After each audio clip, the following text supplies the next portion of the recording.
Hey, what's up, BMX nerds? Welcome back to another episode of Kanode Knows, brought to you by Dick BMX. This week on the show, we got Jake Seeley. Jake Seeley's a great dude. Known him forever, and he's one of the best bikers in the world. His style has changed over the years, and he's been a pro for as long as I can remember. So it's pretty dope getting to catch up with him. He's super interesting because he's interested in some shit. Like we talk about his new vintage thrifting, hustle, all kinds of terminology that I didn't know that exists, but he's knee deep into this stuff. That's not a phrase, knee deep. Anyway, I wanted to say it was really nice to see a lot of you guys at BMX Day. I had a lot of fun. San Diego was really fun. And then just to see the BMX best trick at Rincon was unbelievable. So congrats, Colin. That's insane fakie hop. And everybody, like, can you believe a 540 bar spin was third place? Like, everybody went in. And yeah, I had a good trip. So I just wanted to say that. BMX is dope. And yeah, that's it. So go to rawlife.com, get yourself some green superfoods, use promo code Kanode to get 15% off. And without further ado, let's get into it. Oh, like and subscribe and all that shit, and share the show with a friend. Okay, that's all. Here's Jake Seeley. Hope you guys enjoy. See you next week. Hi, Jake Seeley. Welcome to your first podcast ever. Hello, friends. Stoked to be here. Does it feel First different ever. now than 10 seconds ago when we weren't recording? That's okay. Had a little practice, before we kick things off. Mm-hmm. I listen to ones where they're just like mid conversation and it starts rolling and they're like, "Are we rolling?" And then because they have a producer and shit, it's not just me hitting this loud button that says "recording in progress." If I could sneakily record us like just talking, that would be cool. But there's no way to sneak it. She did wake me up a little bit. I was like, "Oh, okay, all right, we're going." Game time. Let's go. What do you want to talk about? The bot chimed in. I'm like, "All right, let's do this." You got yourself a nice little background here. What do we got? We have. We'll kick it off with some street sweeper frames. Just some of my archive from past frames that I've ridden. I keep all of my frames that I have. I probably have about like 25 of them or so. Hope to do like a kind of like a museum type thing with them all after I'm done riding, or maybe who knows, like even in the near future, it'd be cool to do. So a couple of my frames right there. I was blessed to have a signature skate deck with Sunday, so that's hanging up right there. Those are available. Got Gumby iced out, double chained up. Pink Floyd because I like the classics. And then a painting by Jeff Martin. Nice. A legend in the game. So I'm honored to have a piece of his. It's pretty sick. For real. Other than that, just some other art of friends, local friends and whatnot. I don't know. Keeping it fresh. And then my other passion outside of BMX, the vintage t-shirts. I have a closet full of my personals. And then next to me too, stacks of tees, some ready to sell, some not. Hell yeah. Yeah, dude. So that's kind of like my life in a corner right there. Vintage clothing and BMX. It's so it's good. Great. Two of my passions. Before we started recording, you were telling me about your weekend. Tell me again. Yeah, definitely. We went out to the Albany BMX Jam. That was Sunday, I believe. Wait, yeah, God, Sunday. It was Sunday. Oh, I remember texting so that you was to do Sunday. this, and you're like, "I'm at the gym." That was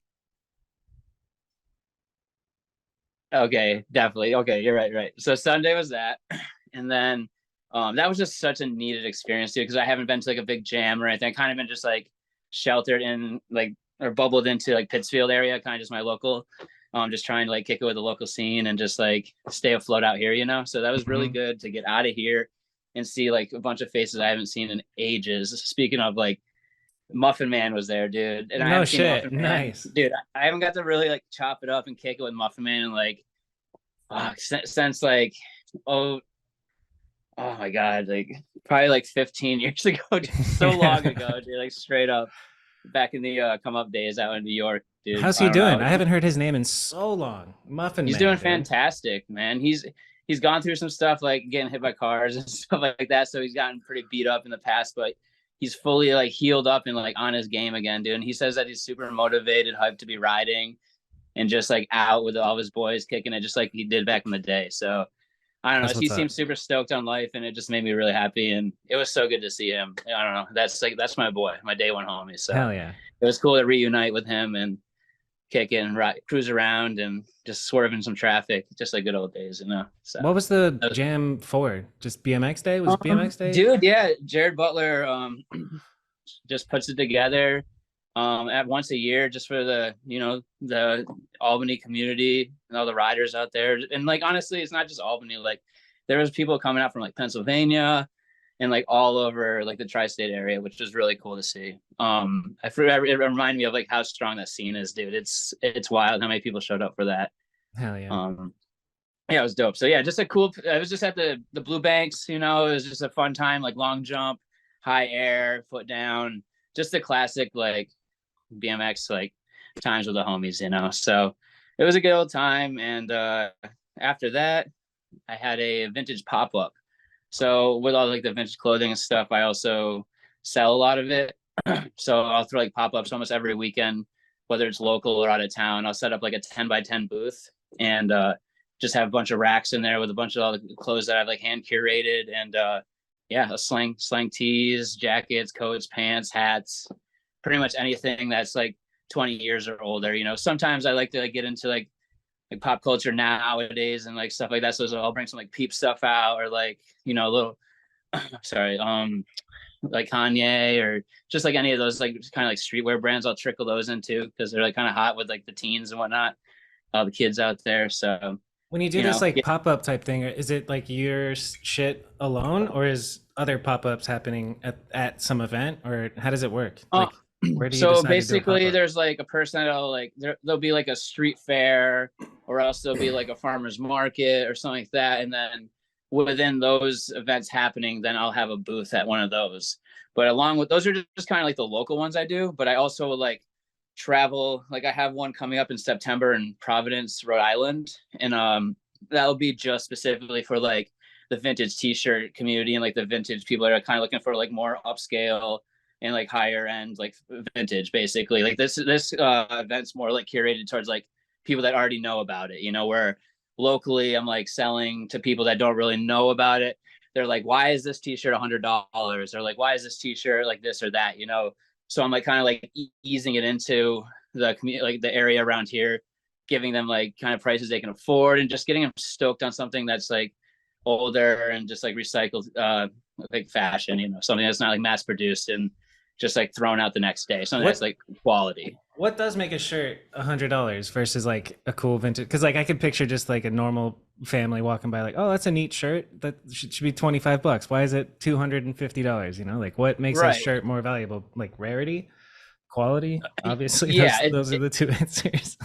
Pretty much. So you'll go into like a Target nowadays and you'll go like, oh, there's a Led Zeppelin or else like a Ozzy tee or a Grateful Dead tee on the wall. You know, you're like, cool, whatever. So why is that one fucking $10 where this like Grateful Dead tour tee is $300, you know, or something of the sort?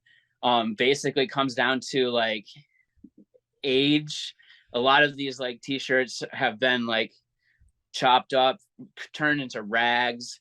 So like the rarity of them just like popping up again is just becoming more and more scarce, you know?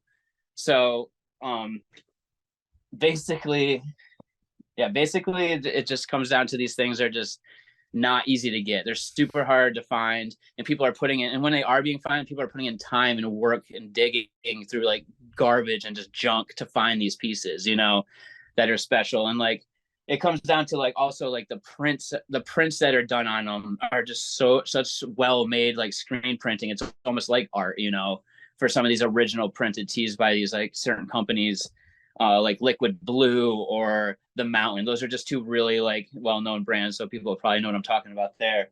But then you'll fall into like companies like that rock bands are getting their stuff made by like, it's like literally like professionally done screen printed. Like, dude, you can hold this up and it has like the craziest detail. Like somebody literally took a picture of something, you know, but it's all ink on a t-shirt. So it's that. It comes down to the garment, the quality of the garment itself. Like there's certain tags and certain like t-shirt like garment brands that like we know like right off the rip, oh, this is a quality tee, you know, this is going to add money because it's such a well-built t-shirt, you know, so soft, so like so it's just strong, you know, it's already lasted 30 something years and like this is already built like 10 times better than a shirt that was made yesterday. It'll last even longer, you know what I'm saying? So like that's another thing. And then comes down to like people that are on the t-shirt, how many of that t-shirt were possibly made if it was a limited drop. Like say that t-shirt was only released at, like, it popped into my head, like the 13, or sorry, I'll use this as an example. The Barbie movie just dropped. They made, at like certain theaters, they might have said, hey, first 50 people that come to our theater, you're getting this t-shirt. Boom. Yeah. Like right off the rip, if that, like they get that t-shirt, 20 years goes by and people are fiending for that t-shirt. New Barbie movie's coming out, dude. And you're going to want that t-shirt more than anyone out there. They're going to pay like money for it, you know? So that's an example of that. And like band tour tees, like, oh shit, yo, there's this guy that came up to me with a stack of these certain t-shirts in the parking lot. I got this like cool, like bootleg Ozzy tee, you know, from this guy in the parking lot, whatever. He only had like 50 of them. Boom. That's a super rare tee. And then 20 years down the road, the Ozzy collector's going to be like, I need every fucking Ozzy tee, dude. Yeah. And he's going to go out there and hunt it down and get them. What's the craziest place you found like a gem? Like I'm just picturing you going to like old people's yard sales and that's kind of cliche. Like that's like the norm, you know, like I'll go to like the estate sales, I'll go to the tag sale. I'll go to let's see, I'll dig in like rag houses sometimes. That's like an honor to do. That's another story though. What's a rag house? Digging, like a rag house is basically where like a distribution center where all these clothes are getting sent to, and then sent before they get bailed up and sent to like different countries, you know, for whatever reason. It's basically you can go through and sift through stuff before it goes anywhere. So like the donations, like certain places I get to dig, sometimes they get sent right to that spot before anywhere, and then I get to like sift through it, you know, and do my thing, and you know, hopefully find some good. Sometimes you find nothing. You're digging for hours and hours, going through bales and bales. There's nothing, but sometimes you'll hit that awesome piece that just like made your week, you know. It's like looking for spots. The year.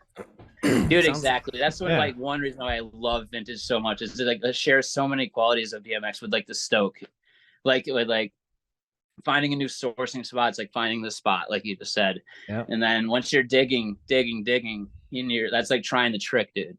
Once you fucking pull that tee that you're like spent hours. Oh my god, my really good tripod. Oh my god. So yeah. So yeah, what was I saying? Oh, yeah. Once you spend hours digging, like trying the spot or trying the clip, you know.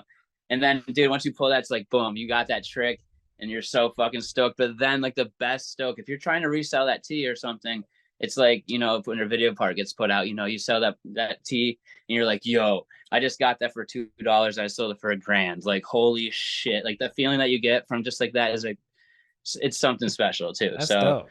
I don't know. I get all the same kind of qualities as I do from like the Stoke of BMX. I love that. So what's the craziest one that what's the craziest story that you've had? The craziest tee that I've found so far. Well, to answer your question earlier about the craziest like digging spots. Yeah. The craziest are like this new passion that I have is getting into like abandoned houses, and they're called bandos. And you go in and you don't know what you're going to get into, and you could end up finding a ton of stuff, or you could just find a bunch of fucking crackheads or needles or disgusting things. You know, you never know what you're going to get into. It's nuts. Or both.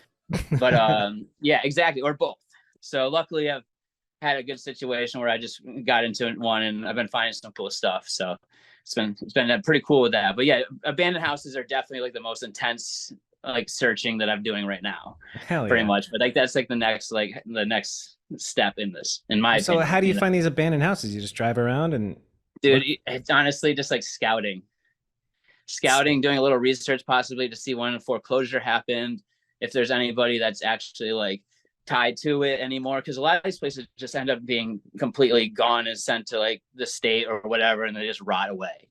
You know, so a lot of the stuff that I'm finding and going and saving, preserving for other people that would be super hyped to have this stuff, you know, I'm saving it from being basically just demolished and sent to nothing, as these like collectors or people that I'm like, they pass away and their stuff's just sitting in these barns or houses or shacks, just rotting, dude. And like, they would be way more stoked, I think, to be able to share all those items with people, you know, on a brighter hindsight of what I'm doing, you know. And they probably have no clue. They're just like, yeah, I went to that concert 30 years ago and got that t-shirt. Who cares? And you're like, exactly. Ugh. A lot of that is the situation. They'll have them tucked under their bed, and they'll just go until they, and like with them to their death. They're like, you want that? No, you don't want that. Yeah, right, exactly. What's the biggest come up you've had? Biggest come up I've had was 2021, I believe. It was kind of like when like thrift stores and stuff started opening up again, and there was I went to a Salvation Army that was local, and I walked in, and we didn't find. We were looking through the racks, I'm like, yo, let's go. This is whack. There's nothing. But then I see that they're wheeling out a new rack out the back, And I'm like, fuck it. All right, we're like in line about to like check out with trash, dude. Like stuff. We're just like, oh, we're gonna get this just to get something. And I see that, I'm like, you know what? I'm getting out of line. I'm gonna go check the rack. I run over there. I sift through it. I see like kind of like a 2012 Little Wayne tee. It's like nothing crazy. It's just like, okay, cool. And then I go to the next one, and I'm like, okay. And I go to the tag. And I just start shaking, dude. I'm just like, nah, like this is crazy. I end up pulling a Rough Riders Cash Money rap tour tee from 2000. So the rap tees are kind of like the more like valuable pieces in vintage. There's like books made after. It was just a certain dude that printed these t-shirts. Just a certain style of tee that was very limited and sold in like at bodegas and like small shops, So not a ton of them were being made. Yeah. Yeah. So then I'm like, fuck, okay, this is crazy. And then time goes on. I just noticed that like everything's good with it. It has like the right tag. It has like the right build, the right print, everything. So that sits in my closet. And I end up getting $1,100 for it. Yeah, dude, I'm looking online at the prices for these things. I'm like, God, dude, $3,000, $1,200, Yeah, bro. $3,000. But that's crazy. So that was like the biggest come up I've ever had. The most I've ever spent on an item was $1,000. Also, it was this one piece. I'll show you real quick. It's a really super famous movie. One of my favorite movies of all time. My favorite actors, everything. Natural Born Killers. Yes, So sir. This piece, let's see here. Yeah, this piece right here. Nice. Hell yeah. So you got Woody Harrelson and Julia on the front, and then on the back you have the track list of like all the tracks that are in there, the licensing and all that. To people, they're probably like, "What in the hell? You paid $1,000 for that?" But actually, like this T-shirt on the regular sells over for $1,500, and you can't really find them sold or online for like less than $2,000. I actually was able to cop this for, in my opinion, a steal. So it was just a wise investment, and also the chance to get one of my favorite pieces for like a quote unquote affordable price. Dude, I had no idea about this world until you just told me about it, basically. Awesome, dude. I'm hyped to hear that. I was stoked to introduce you to it. How did you first get into fun, it? Dude. It's so nostalgic. Dude. Yeah, that's so sick. You got stuff like, because I'm a really big into like cartoons and stuff like that. I got the Great Gazoo. Oh wow, that's OG. Which is like a wild piece.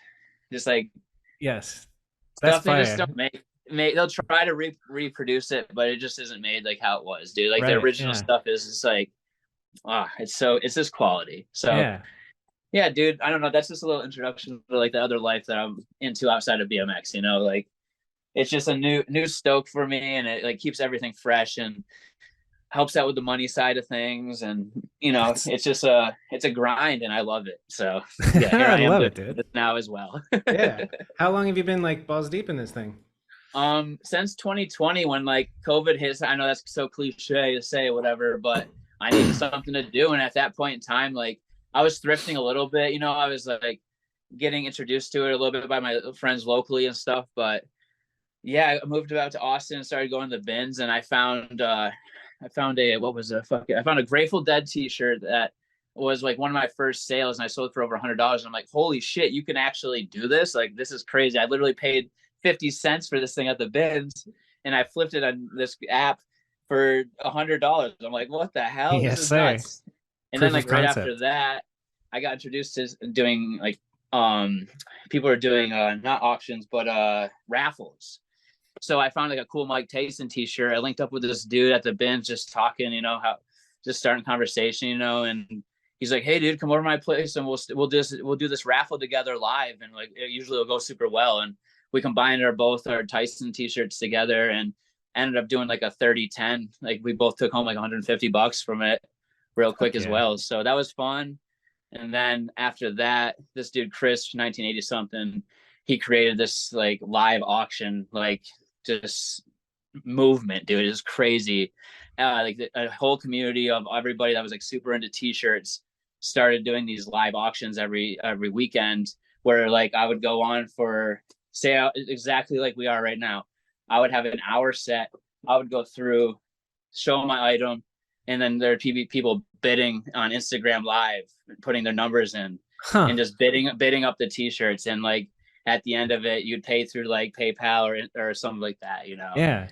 So that just like took over. And then that's like where I was just like, you know what? Like I'm traveling now doing this shit. Like I'm going to California, I'm going to Arizona, I'm going all over the country like I do for riding. I'm now traveling, going to events, like these huge like places where we're all just linking up, buying and trading t-shirts. It's that's so good. It's crazy, dude. Yeah, it's just like there's a whole nother world. I'm telling you, it's wild. That's amazing. So, yeah. Oh shit. Well, hit me up when you come to Arizona, man. I'll come. Dude, I definitely will. To a vintage. 100%. What's it? Yeah, what's it even called? Out there. Flipping vintage.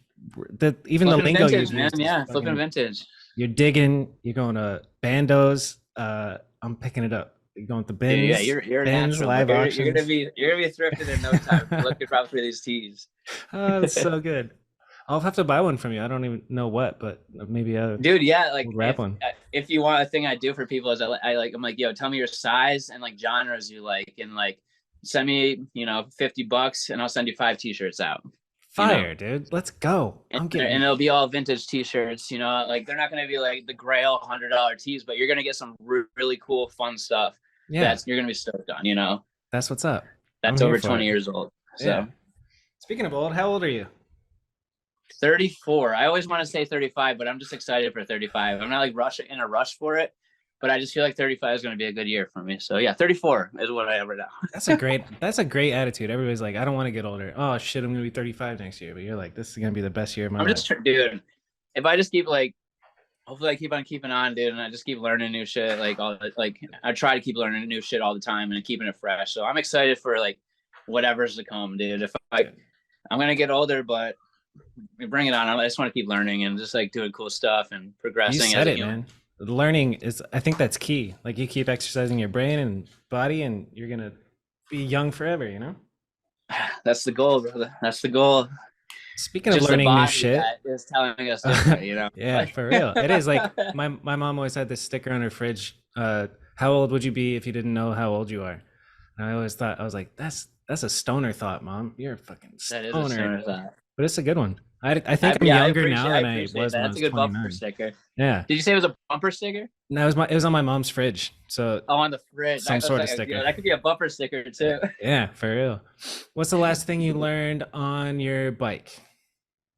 Dude, at the Albany Jet, I learned a new trick that I was so stoked on. I got to give credit, I think, to Julian. I saw him do something similar in his story recently-ish, I think. Don't quote me, but if it is true, I got to give credit to him. But the Tire Ride 180 drop ice 180. Ooh, nice. Feels so good, dude. And when you commit to it, it just kind of works. Like it falls right into it and it spins you right out. It was such a cool feeling. So that made me feel young again when I laced that at the gym. I was like, yes, this is such a good feeling. You get that feeling that like you're like, this is why I do this shit. For real. So it's been so long. Back to learning. It's been a while since I've learned something new on my bike. Like I'm kind of just trying to relearn the old shit because I took a serious little break. But I was gonna say Julian who? Never heard of him. Fucker won't come on this podcast, Julian. Oh God, get out here, brother. Get out here. The world needs to hear your voice. Oh shit. But yeah, I took a serious break, and then it's for the past couple of years. It's just been like relearning the old tricks, which feels good. Like I just learned how to 540 cab again, and and that's one of the first things. I feel like you got to do that, dude. If you want to get like back and strong on your bike, because there's so many people that like. They're like get injured or they get off it for a bit and then they go like full 100%. Yep. And dude, they can't handle, their body can't handle, and they break down and just like get hurt, or else they just get like, they're just like, nah, I'm sore the next day for the next week. This sucks. Yeah. So it's good that you're like doing that. That's like, I got to keep telling myself every time I'm like getting back at it. I'm like, yo, just ease into it. Basics, yep. Just like, get your strength back before you start twisting and turning too much, For real though, So, it's crazy the biking muscles. Like they're so specific. Like if you don't ride dude, for they're a so couple weeks, specific. like yeah. Oh my god, Like the why biking is muscles, how man. is 'Cause this we don't sore? get. Yeah, it's strange, man. I mean, that's like with anything, honestly. Like any new activity you do, you're like, oh wow, I had muscles there. That's crazy. Like Yeah. it's interesting. It's fun. That's why I it's also think cool getting into like different things and doing different shit too. right. What about like exercise shit outside of BMX? Are you doing anything? Dude, it's such like a discipline, self-discipline thing. It's just like it's so hard. Like I want to keep like for the past, I got injured pretty bad towards the end of maybe like early May. I like tweaked my knee really bad and then got healthy and then threw my back out and then tweaked my knee again. Damn. Or like it wasn't even a tweak the third time. Dude, it got smashed against my stem so bad that I caused like a knot in my tendon and like threw my knee out of line. It was fucked. And I'm still dealing with a kind of a click now, but back It's to just a that. couple months ago. It was, yeah. So okay. I'm just like now easing back into like riding. That's why I haven't been like putting too much stuff out just because I've been trying to heal really. So Yeah. I don't know. It's been Good, nice. dude. It takes time. It takes time, dude. But like, I'm sitting here like all stressed the hell out. I'm like, dude, am I not doing enough? Am I like, I gotta ride. I gotta put more clips on Instagram. I just like drive myself crazy. But I'm a little better with it lately. So hell yeah, it's so easy to drive yourself nuts thinking about that shit. Like, especially God, like being a pro like you are. It's just like, what is am I doing enough? But dude, legislation just came out. That shit was fire. How long has it been since that came out? We've been talking about doing this since that came out. It's been like 2 weeks. Yep. Yeah. It was like 3 weeks ago now, I think.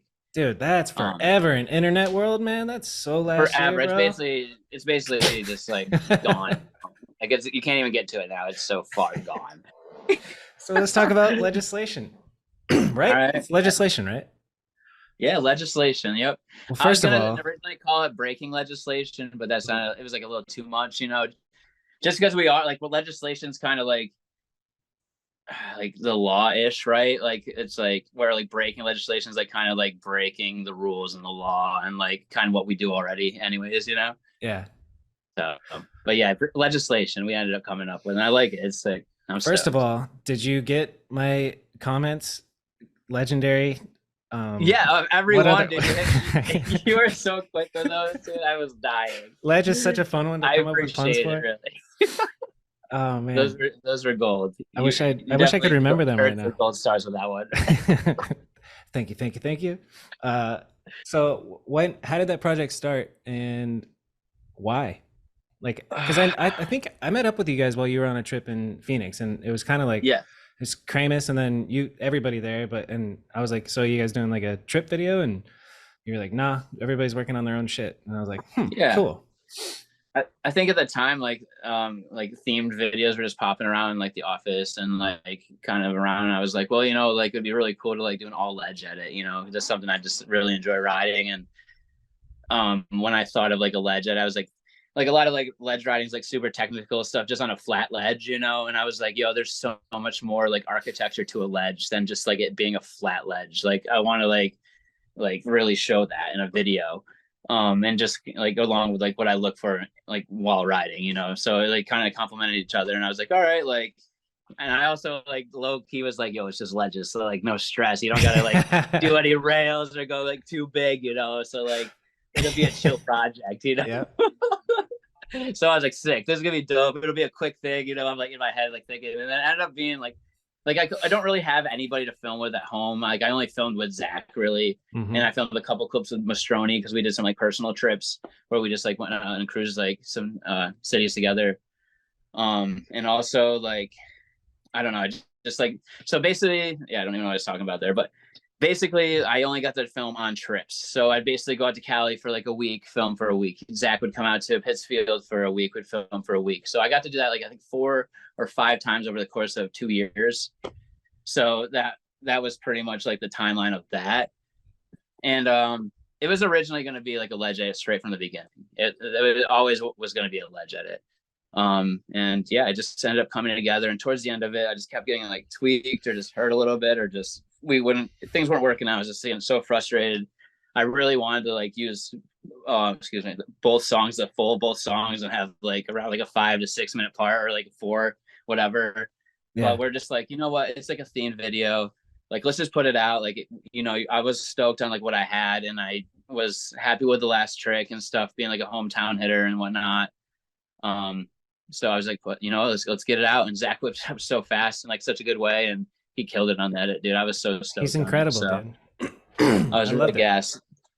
I loved it, man. It was great, and I really love Appreciate ledges. that. So, and you know, you're right about like the architecture of ledges. Like, it's everybody who's listening can definitely agree. Like, just driving around when you see a dope ledge, that's, you know, it's special. You know, it's so weird that like, we look at ledges, to the layman person, they're like, "What the hell are you staring at?" I almost get in car accidents like constantly, just looking over at. Oh my god, rubbernecking, just like, dude, yeah, all the time, all the time. But yeah, it's cool with a ledge too. Is like, it's like, why is there just a rectangular like just block on the ground? Like, yes. It's just like such a weird thing that like, that's what we're gonna build for people to put their butts on. Yeah, you know, like it just like works out so perfect for us, you know. And why do they exist so much? Oh, this is a genuine question. Like, why does Cali have so many spots, and then like Phoenix, you have to drive 20 minutes to a spot? Like, why are other places don't have spots? Why does Cali have so many spots? Is what I'm asking. I think it's just because it's more congested, right? There's just more like fill there, right? Just like there's less like openness. Like Arizona definitely has some openness to it, you know. Yeah, I might sound dumb saying that, but that's what I'm thinking. It's like I don't really, yeah, it's sprawled out pretty far. And like you think about like towns out by me, like it's really congested in a little town, but then you drive 30 to an hour out, and you're just in woods. Yeah, and then you're into another little town where it's super congested. It's got to be just like what's like how the city is in general. It's just such a busy, big. Yeah, it's just there's so much going on out there, and there's just so much like new happening all the time, and like people competing with other people to make their spot, or they're like building a property like that much cooler than the other person, and then you have like skaters and bikers that are now architects and like for real, yeah. You know what I'm saying? Like construction workers are building all these spots. They're like, oh, this would be sick. Like, yeah, this will look beautiful on your building. This will cause like put this transition by your front door. Yeah, right, exactly. Yeah. We'll tranny out these walls so water will flow off them better. Yes, like, exactly. Shit like that, you know. Oh shit! Where have you ever lived there in Cali? There was like a period where I lived there, maybe like max like 6 months in Long Beach at the OSS house. Yeah. Were you there when I came out for my little internship? Yeah, you were. Yes. Yeah, 100%. That's because that's also Josh Betley came out and visited you during that time too. And then this kid that I was hanging out with back in the day, Chris Wilkie, also. Yes. Love Chris. Yep. I just saw him in the background of a clip from that video, and I was like, what's his fucking name? I forget. And he got the dagger tattoo from Catfish, right? Yes, dude. Yes. Holy shit. Yeah. It's all coming back. Yeah, I just remember chilling in that living room on the couches. That's like the only thing I can really remember. Me too. It's all such like little. I remember Adam fucking yelling at me to get up, Kanode, like because I would just sleep the hell in. I would sleep until 11 if they let me. We were fucking slumping, man. And Gabe Brooks would show up at the house at like 8 a.m. just ready to go. Already got his workout in, and I remember I'm filming him from behind that couch, and he turned around and did this to the camera, and I was like shaking. I was like, oh my god, he's he's actually used that finger to pull a trigger. Like, I'm so scared. He's so gangster. Definitely a different breed that we were used to, for sure. Dude, he's such a legend. Rest so in peace. Blessed to be in his presence, dude. Right? R.I.P. a good boy, by the way. Like, shit. Gabe was the GOAT. Man, I love Gabe. So many funny times with that dude. Shit. So that's technically you lived in California for a bit. That's cool. Have you lived anywhere else? A little bit. What was your trajectory? Tell me your life story, Jake. BMX racer, then got into dirt, got into street, and then let's not skip over BMX racing, dude. Hold on, let's talk about BMX racing to start. How old were you? Who got you into it? So I gotta give credit to my pops. He had a couple buddies, or he had a buddy that had kids racing in the local track. He's like, yo, you gotta try this out, because I just like whipped around the neighborhood hitting like little crate jumps and all that shit. Saw rad, so I was like, I knew what it was, kind of. I was like super hyped on it, but it wasn't anything serious. So my dad's like, yo, like you should try going to the track. And then I got super stoked on that. It was cool. I was like really hyped, had my helmet on, went to get my bike, like make sure they went through, everything was good. Got my number. It was 154. Um, and yeah, got on the gate, got up there, pedaled my bike, flipped over the handlebars, ate shit. First moto, just dead, dude. Fucking, I was bawling my eyes like a little kid, crying for my dad. He comes running up, fucking grabs me, and then takes me off the course. I'm like, fuck racing. This sucks, you know. I'm done. So then, like a couple of years go by, and there's this new track up in Vermont called Catamount BMX that opens up. And I'm like, fuck, here we go. Like one of my family members like put it in my ear. I think it was my grandmother, and they're like, hey, like this new track over, do you want to try it again? And I'm like, oh no, I don't know. And like at this point, I've been still biking, like jumping, doing like bigger jumps and gaps, you know. So I'm How like, old are you at this point? I'm 8 at this point. Okay, got it. So I end up going there, and I think it's like right around my night, like no, not my 9th birthday. Yeah, I'm 8 at this point. So I get up there, I sign up, I get there and I find out that it's a fucking regional race. All right. So it's just something a little more intense. There's better riders there from all over the state. Okay. Like the states are like surrounding states. So I'm like, okay, cool. I sign up and do all this shit. I'm a rookie. I'm like a 8 rookie, whatever. I get up on the gate, and dude, I end up fucking winning the entire, like all the motos and the main and everything. I'm just like juiced, I'm like, yo, this is sick. This is like maybe my calling. Like I got this new bike now. I love it. Like I'm ripping. This is sick. And then, yeah, it just kind of took off from there, dude, where I just like went to all the races every weekend, and I got into doing regional races and the nationals. And I ended up finding myself racing in Kentucky at the Grand Nationals and getting a number plate and all that stuff. Damn. I wasn't like a star at it, but like I was expert, a 12X. I think I got 12th that year at Kentucky for like the whole like national, like a national. At 9 years old? No, this was 12. At this point, I was 12 expert. And yeah, I got 12 number plate, which was really good in that class. So dude, hell yeah, that was pretty sick. I was stoked on that for sure. But then time just went on, dude, and I was just, the pressure just sucked, dude. I didn't want to like. It wasn't even anybody like putting pressure on me. It was just my own pressure and being like kind of nervous on a gate, being around people, and just kind of being a little more timid. You know, I don't know, like. Call me a pussy, whatever, but I just like I'm over. I just don't like this competition anymore. And like, a lot of these races, dude, they have like a kicker or like a dirt jump in the background or in the woods or something. Like I'd way more rather be there, like trying turn downs and like no footers off these like gap jumps, you know, just like whatever, like almost missing my motos, pissing off my parents and stuff. So it's just like, I don't know. And at that time, I ended up winning a raffle where the movie Thunder came about. I think that was Ride's first video that they put out, and don't quote me on that, but I'm pretty sure Thunder was. And yeah, dude, just like seeing Lucky just grinding and just like all these crazy like legendary dirt riders and just people shredding outside of like racing. Yeah. And I was just so turned on by that. I was just like, yo, this is literally like what I want to do. This is the sickest shit. These people look like they're having so much fun, and like it's so unique. Like everybody's so different in this video. It's crazy to me, you know. Yeah. Where like I'm so used to just pedal, pump, go, fast, win. That's like all I knew at that time, really. Besides just like messing around. So really, that video put me on to like just jumping and street and all that stuff. And then started getting really into digging. Met a bunch of buddies out in Manchester, Vermont. Just ended up going out there every weekend. My grandfather and grandmother would just drive me every weekend, like an hour up into Manchester, Vermont. And I would just kick it with these like 4 homies, like every weekend, dude. It was Grady Madison, Todd Smith, and Devin Cross. Like those were like, and Rick Goddard. Those were like the dudes that like it was like that, you know, like you have a group of friends that those are your riding buddies. Those are the people you're coming up with. Like you're learning everything with these people. Your first bar spins, you're like their first 360, like everything. So that just like molded me. We're watching all the videos, dude. We're picking out favorite riders. My buddy Devin rode exactly like Edwin. Like my buddy Grady was like obsessed with Stephen Hamilton. Like I was obsessed with Kevin Porter at the time. So we're like all just mimicking these riders, just getting so stoked on BMX. And at that point, we started going to like La Revolution contests, like FBM Ghetto Street Comps. Like we're starting to like travel a little bit. Our parents are seeing that like we're into this, and there's like contests going on and like events and shit. So yeah, we're just starting to go to those. And then at that point in time, I'm meeting people like Darren Mean, who owns like Man Made, and like Steve Crandall. And I'm just like getting out, branching out and meeting all these new people, getting into like the community a little bit. And then the FBM Ghetto Street Comp, the last one, my bike got stolen as I was going up to collect my prizes.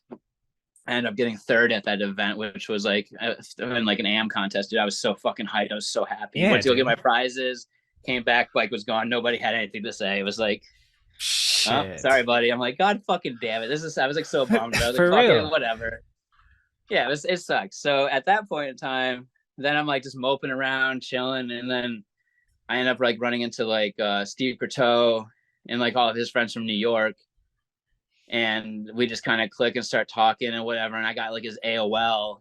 And then I just started talking to Steve on AOL like every day. You know, we'd be like trying to just like talking BMX, send videos, whatever. And he was like, yo, you got to come out to New York sometime. I'm like, fuck. Like, I'm like probably like, I don't know, fucking 11 to 13 at this point. Yeah.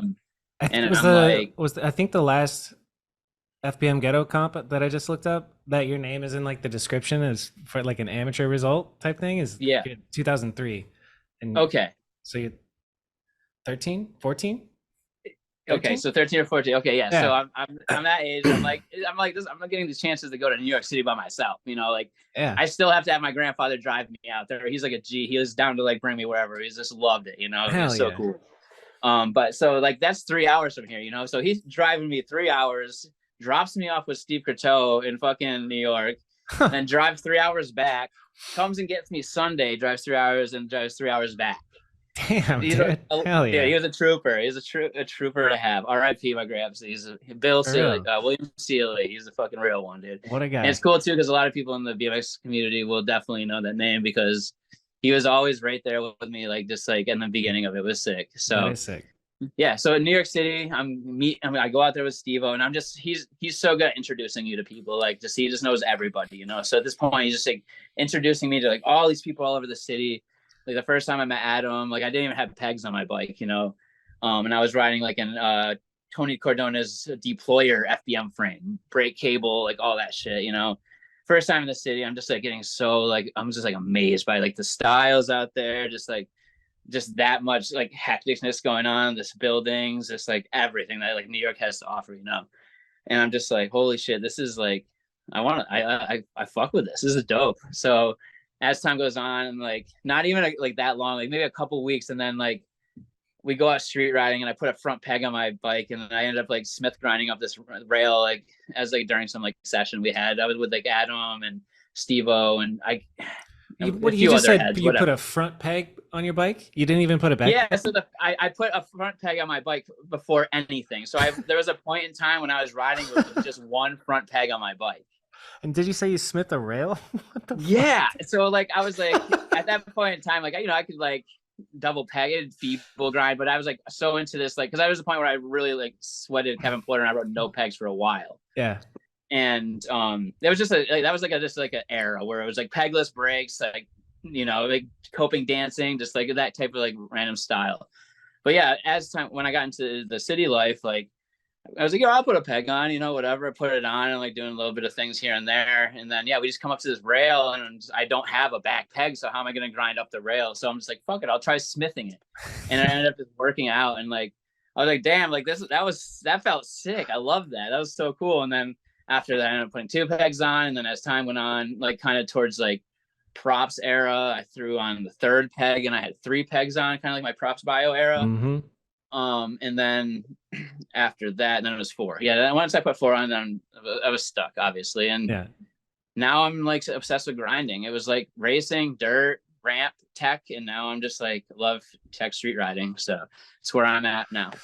You do a damn good job of tech. I mean, you're skipping over like 10, 14 years of professional career right now, but I love I didn't say much about. And then 1, 2, skip a few, and we're here. It's 2023. But so that's more the lines of like what like riding type I was into. I love that. So different eras. Around 2000. Okay, so then shit starts happening where like in that era where it was like FBM Ghetto Street Comp and going to New York often. I ended up meeting like Frank Macchio and like people that were like locals in New York, and then got introduced more to like that scene, Queen scene, and then Darren was like, "Wow, like, dude, we got to get you, like, you know, you want to be part of Man-Made," and I was just like, "Dude, this is like an honor." Like that was my first like real big sponsor or bigger sponsor. I Was remember, Man-Made Clothing. dude. I remember And at Man-Made that and time, Jake Man-Made was a Seeley. big company, dude. Which so Yeah. and like I was just like a random kid from the Northeast that was like riding BMX, you know, out here just and that was like an honor to be on that team. It was so sick. So like time went on like with that, and we're just like filming some stuff and videos, and Garrett Reynolds ended up getting put on the team, and we're going on some trips together, filming like a little split video part for Man-Made and whatnot, which was pretty fun. And that being or getting introduced to Garrett, then that was like a whole nother era of just like people I met like out in like Toms River, New Jersey area, and started traveling with all these different people to like Baltimore and all over the country. We just pack up into my fucking Chevy Blazer and just send it off, dude. Like we packed like 10 people into that thing, dude. I don't even know how it was like rolling, honestly. It was crazy. Just doing it. So, dude, just doing it, bro. And at that point in time, this company out of Scotland, I believe it was Scotland, called Alone Bikes, hit up Darren and was like, "Hey, like, do you have any US riders that you'd want like that we could like, you know, put on a loan and like start hooking up?" And he like mentioned me and Frank, and we ended up getting put on this like cool like little parts company out of Scotland called Alone, and they sent me out there to like England and go like do all this really cool stuff. We filmed a music video for Bats for Lashes. What? Yeah, Cool. that was really cool. We're like all wearing like animal heads in it and like doing bike tricks down the road, and like, as like spooky fog and music's happening. It was a pretty cool experience. Like Fuck when yeah. you're 18, just about to graduate high school, like that's like the shit, dude. I didn't even like for that trip, dude. I didn't even graduate high school because I wanted to go on that trip. Yeah, dude. Fuck graduating. I'm going to Europe. Exactly. That's amazing. Like it was yeah. the last 2 weeks of school. Like there was mad stuff that needed to be done. I'm like, yo, like this life experience is gonna be so much more important to me than this book work. Like, Yes. I'm sorry, I'll come back to summer school and finish those 2 weeks, but I am going and I'm out. Fuck Yes. y'all. I'm out. And That's it's the what's best up. decision I've ever made in my life. Like, 100%. Alone is what it was called in Scotland? Yeah, Alone BMX. Yep. And Cool. so what was cool about them, they were distributed by the same company or the same like house as Sunday Odyssey. Ah. So I had a really good trip. I filmed a bunch of cool God, I did not mean to say that. I filmed a bunch of stuff that I was like stoked on, and shot a bunch of really cool photos that I've never had like photos in magazine before, so I was like so gassed. I had like one of the opening pages in Ride UK doing like a fakie whip in this like famous kind of like half pipe thing out there. Sick. Which I was so gassed on that. And yeah, so I ended up getting a lot of coverage and having a really good trip and just meeting a bunch of cool people. I think I did pretty well at this contest that happened out there. What's the one like bigger skate park that opened up in Scotland? That's like Unit 23? Yeah, so OG Unit 23. I was there for the opening of that. Huh. And they had a huge jam to like kind of like, hey guys, like this is the spot. And yeah, I ended up doing pretty well on that. And so I don't know, word got out when I got back to Jim, and like I kind of knew Jim from Woodward already, being a young kid and like looking up to a pro when he's visiting pro at Woodward, so like we've chatted and stuff. But then like I don't know, dude, I guess this word came about and I ended up getting a phone call like, hey Jake, blah blah blah, this and that is like happening with like the distribution, whatever, like would you want us to send you a frame, fork, and bar? And I'm just like, dude, I'm like, jeez. I run upstairs after the phone call, like, grab, Sunday Bikes, hit me up to fucking ride one of their frames. This is insane. And it was that mustardy kind of yellow frame, fork, and bar, the creamy, color.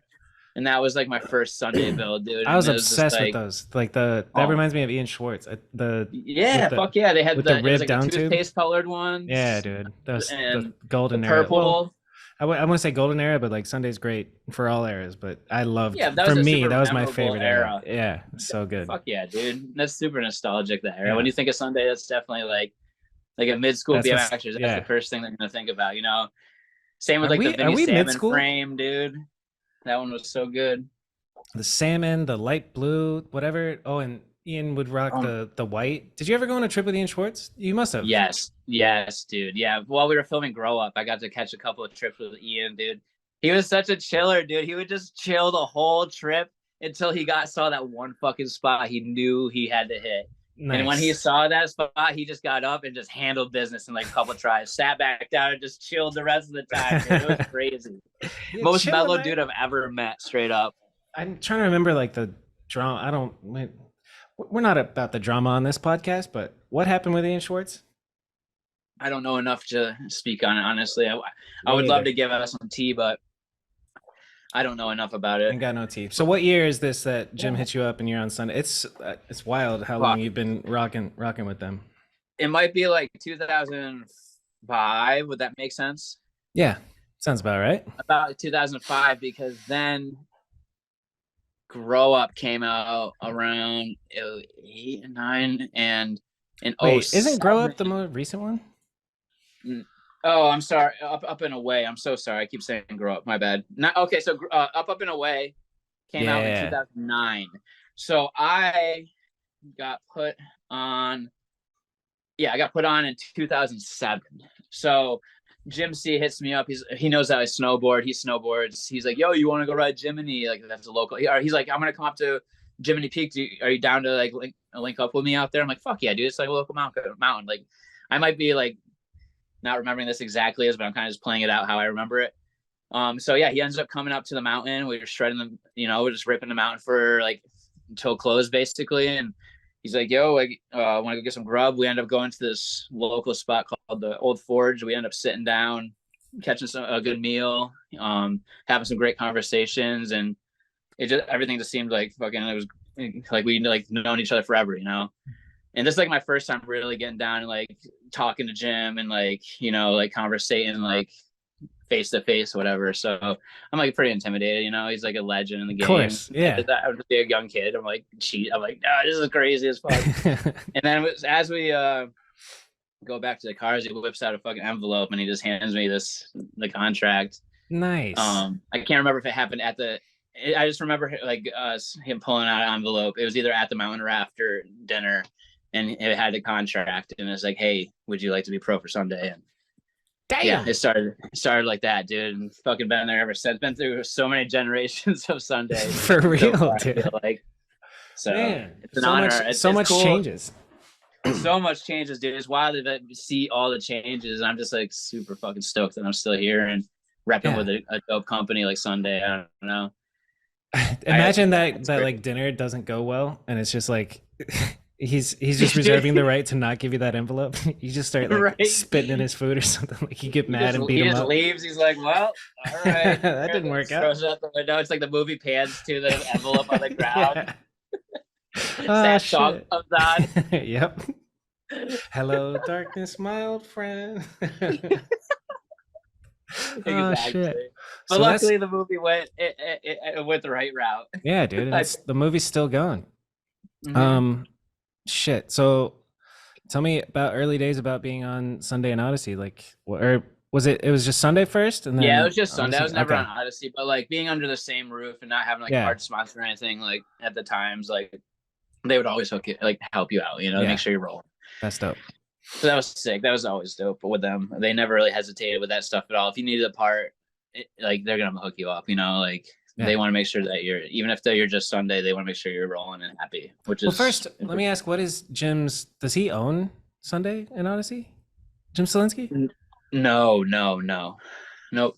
What is? No, there's different owners for the brands, and then you have like the office people and stuff like that. It's just like but Jim, I don't know the situation with Jim if he has share in the company still, or certain parts, or certain ideas, or if there's anything of that sort. I don't really, I wish I knew more about like the backsides of stuff, and I hope to learn more about like the back ends of certain things to, learn more about like kind of like what's after. Like, they go hand in hand. Jim's name and Sunday go 100%. It might have been something where he sold the company and now he's chilling. Maybe he's getting royalties or something of the sort. I'm not 100% sure. Yeah. Either way, what was your like first big trip with them, or your first big memory? Like, was meeting Aaron Ross a big deal for you?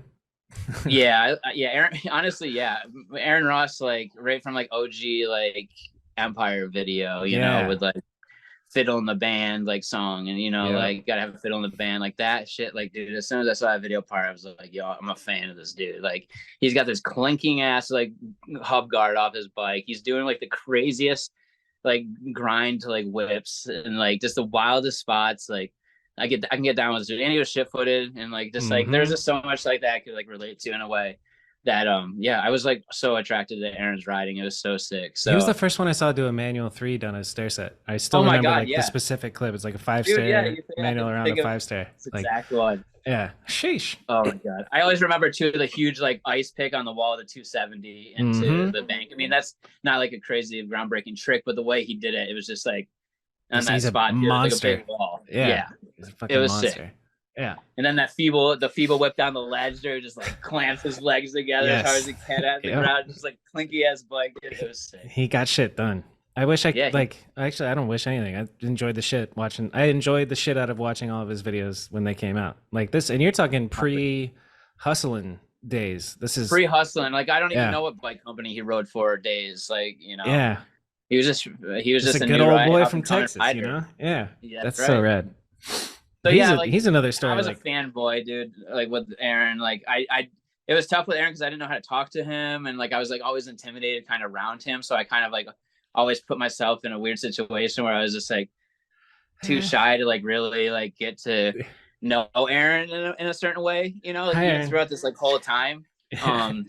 So that's kind of like how like my relationship with Aaron is. And there was like a point in time when I was like going to his house all the time, but like I felt like I was like walking into a professional bike rider's house, like a legend house, and I was like, "Fuck! Like I shouldn't be here." Like, like I don't know if I should be here. This is like too cool. Like I got like there's like Chase Hawk, there's Aaron, there's like Sean Sexton. Like it was just like the pro house in Austin, and like I got the chance to go there a few times, and like that was just like surreal to me at the time, like 100%. I was like, holy shit, like these people, like I'm in the house with like these people. This is crazy. And this is like the first time like really getting out and like away from home and like traveling and shit, like to like a place where I'm living on my own now and shit. Because I live in Austin. I've been going back and forth to Austin since I was like 16 every winter. And there was a point when I lived there for like a couple of years or like 3 years at a time. So nice. It's like that's like a home away from home 100%. So hell yeah.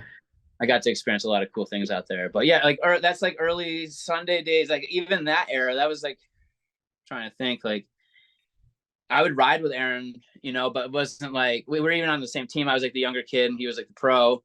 And like I don't know, like we just didn't ride all the time together, but we were still like super cool and would see each other at sessions. But yeah, I never had like a really strong relationship with him just because I was like a little like too scared to like maybe open up a friendship with Aaron. I always just think of him as a mentor and like the dude. He's Aaron Ross. Yeah, I felt the same way. He came over to my house. I was like, get out of my head. Like, oh fuck. Right? Aaron Ross is sitting in my living room. What the fuck?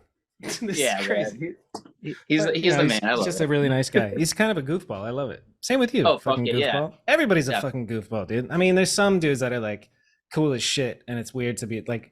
Brad Sims is pretty fucking cool. Him being on my couch, that was a different story. I was like, oh my God, there's Brad Sims right there. It's nuts.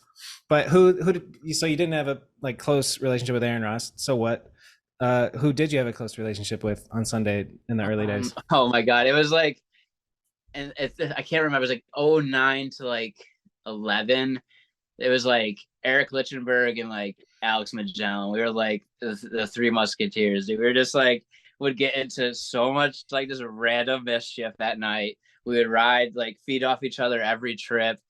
We'd be wrestling. We'd be it was like we were like just like all like little like brothers, dude. We would just like cause so much chaos on these trips, and just driving Jim crazy and like everybody crazy, just like being wild men, dude. Just like I don't know. There's so many of just like crazy situations, and those dudes are both incredible bikers. Like incredible bike riders. They still are to this day. They're still going hard out there, and just doing the life thing too, which is great. I'm so stoked to see those dudes doing well.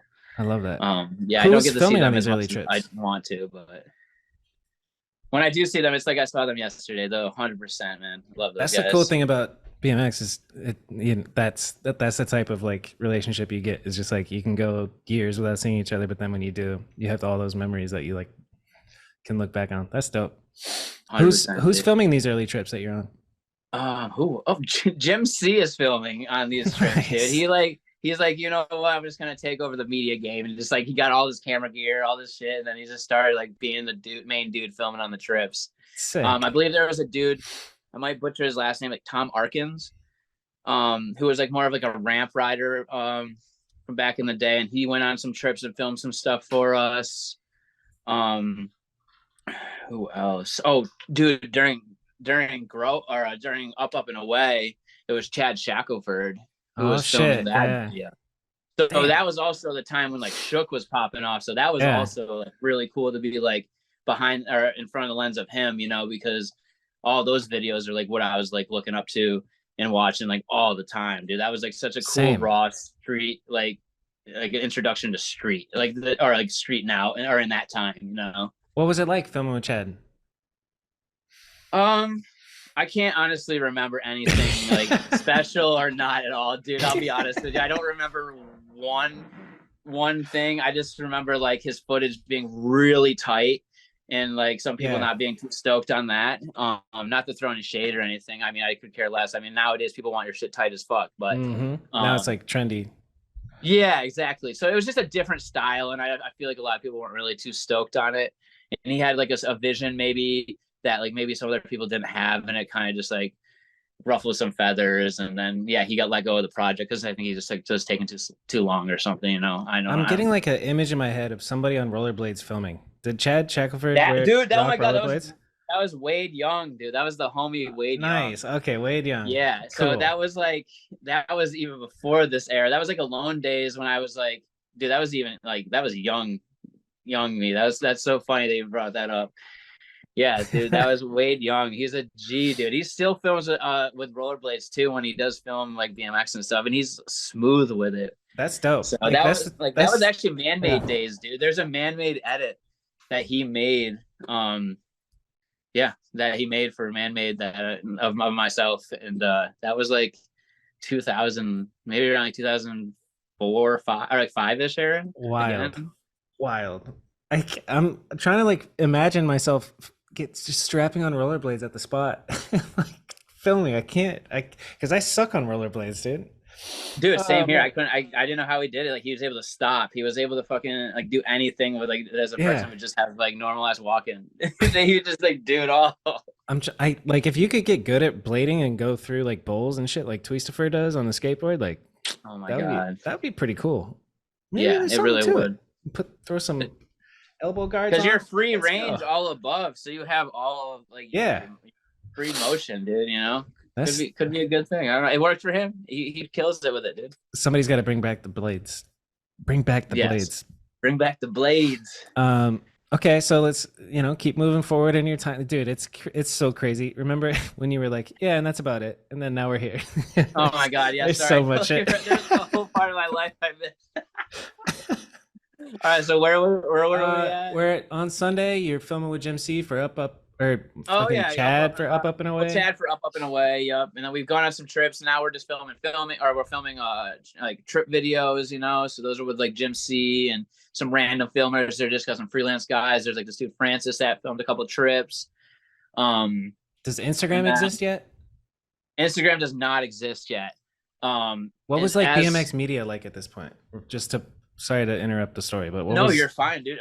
It was literally just YouTube and even like not even like YouTube was just starting, dude. There was an era when it was like you had to go into this weird URL to get to this link or this forum, and then you click the link, and then maybe that video loads of that web video, you know, like I'm pretty sure Jeff K. Klugowitz was the first person to put a web video out. Yeah, and just embed it on a website. Or on YouTube. Yeah. I remember watching like you have to go to a website and you watch an embedded video or download it. Like start the download before you go to school, and then when you get home, a 2-minute web video might be downloaded. Like, dude, so 100%. crazy. Yeah. And now it's like every second by a flick of a snap. You're like you've already gone through like a whole list of clips and videos. Did you ever watch shit on Video Google when that was a thing? Do you remember No. video.google.com? That's where I could watch low tech mixtape and animal. I used to think Damn, it that's was. sick. I used to think Voices was an animal video because I think somebody uploaded it entitled it "Animal Voices" on Video Google. Okay, yeah. And so I was remember like, wow, going on, this like, animal video Napster. is sick. Napster for Napster BMX and videos. Let's go. Dude, oh my god, I remember Napster and LimeWire. Yep. I So, never got dude, I into was Napster. downloading BMX videos off of there, like edits. That's wild. Yeah. Who was the first like influential web video that you saw, Ooh, if you can remember any? God, I can't. Fuck, dude, we're old. Yeah, we old, man. I remember like I'm like playing it out on my computer in my downstairs basement, and I'm just like watching the video, but I can't remember what it is. I wish I could, but yeah. For me, it was that's Josh Bentley. Josh Bentley's web video with that one happy song, and he's doing all the hang fives and crazy shit that Kyle Carlson made, and it was on Vital BMX. Okay, yeah, I was gonna say Carl made that video. Yeah, I remember that one. Yeah, Yep. Yeah, Definitely. And that's when like it was kind of like the era where it was like obviously super tight pants and kind of like emo bands or like the softest band you could possibly have. Like Mastroni was rocking like that type of era around the playgrounds and stuff to like a nice soft like woman so singing. soft, dude. Mastroni was so soft. Shout out Mastroni, man. I love him. I love that old, just gentle, dude. It was so nice and just steady. Everything was on a tripod, self-filmed, and just like real artsy. I love Mike too, dude. I'd love that old Mike especially because I remember messaging him, I think on MySpace or Facebook, and telling him how I wish I could bar spin or something, and just watching his bar spins, and he was so encouraging, like, you could just do it. And here we are 16 years later, and I've done one, you know. But yeah, at least you got one under your belt. We did technically do one, so I don't have to say I could never do it, but yeah, shout out Mike Mastroni. Hell yeah. And so like one web video that I can remember, the Death Grip video that he put out. Oh yeah, dude. Damn. So it's maybe not the first, but the first one that comes to mind talking about Mike, dude, that video. The Death Grip video. Yep. Yeah. Shit. That was so dope. And that was kind of the era that was, I mean, where the come up was a thing with the anonymous comments and all the like I remember just checking the comments over and over again, like, holy shit. Oh my God, yeah, people were brutal when you had anonymous. Like, dude, it was so brutal. You had you were stoked when you didn't have like maybe like 50 hate things. You know? Yeah, like, I only got 43 people hating on me right now, but there's like 100 people that are stoked. Okay, we're good. That's real. And that was brutal times, dude. That was like seriously brutal truth. That is like people just shaming me, like, you're fat, like you like I'm just like, what in the fuck is happening? Right? I'm just trying to ride my bike and put out some videos, dude. What the fuck is gonna come to my house and kill my family just because I want to do a Smith grind 180? Your mom's a whore. Yeah, that type shit. I was just thinking about that the other day, actually. Like, anonymous is no longer a thing on the internet. Like, your name is tied to everything. Like, but it was such a big deal. I remember when you had to log into Facebook in order to comment on a come up video, and I was like, whoa, this is different. Like, the anonymous shit is gone. Yeah, the good old days. Bye-bye. And then social media comes along, and now we're in this whole different world right now. But anyway, that's a snapshot of BMX media back then. I remember Vimeo was like the place for, and I was on BMX forum. What forums were you on? Did you get on? It was BMX forum. Yeah. Were you? Yeah. Hell yeah.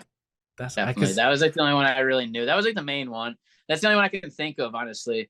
I remember Bike Guide was a thing that I never got into, and like there was some NYC BMX or something that was supposedly cool, but couldn't get a membership or didn't try or some shit. This is all. I don't know if you ever met my friend Cleon, but he was the one who like put me onto forums and all this shit. Like, good old days of the BMX forums where you first shared I first started sharing videos and then getting cool comments. I remember playing games of bike with dudes over the internet and it being so crazy. Yeah, we would film one trick at a time. Yeah. I'm like, all right, it's my set. I'm gonna do a full cab on flat. It's your turn. And this kid from the UK. Was it just honor system or what? Yeah, pretty much his honor system. Cool. Thinking back, we were just so young to not even think about the fact that you could just cheat. But yeah, I guess the honor system worked. Shout out honor system. Shout out honor system, dude. So yeah, back to like now you're saying Sunday. Like, talking come up days, like that's a whole nother era, dude. So like forums are happening, like Adam's starting to come up. And like I just start like we end up like every weekend it's like sessions.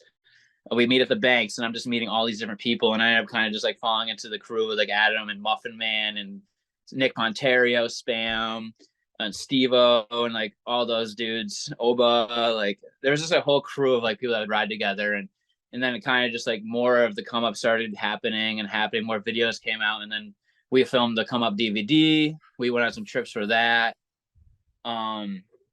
and even that was like the start of basically kind of like every like this is like the real like passion for being like I'm like all right, like this is like going somewhere, you know, like I'm actually like in with like a group of people.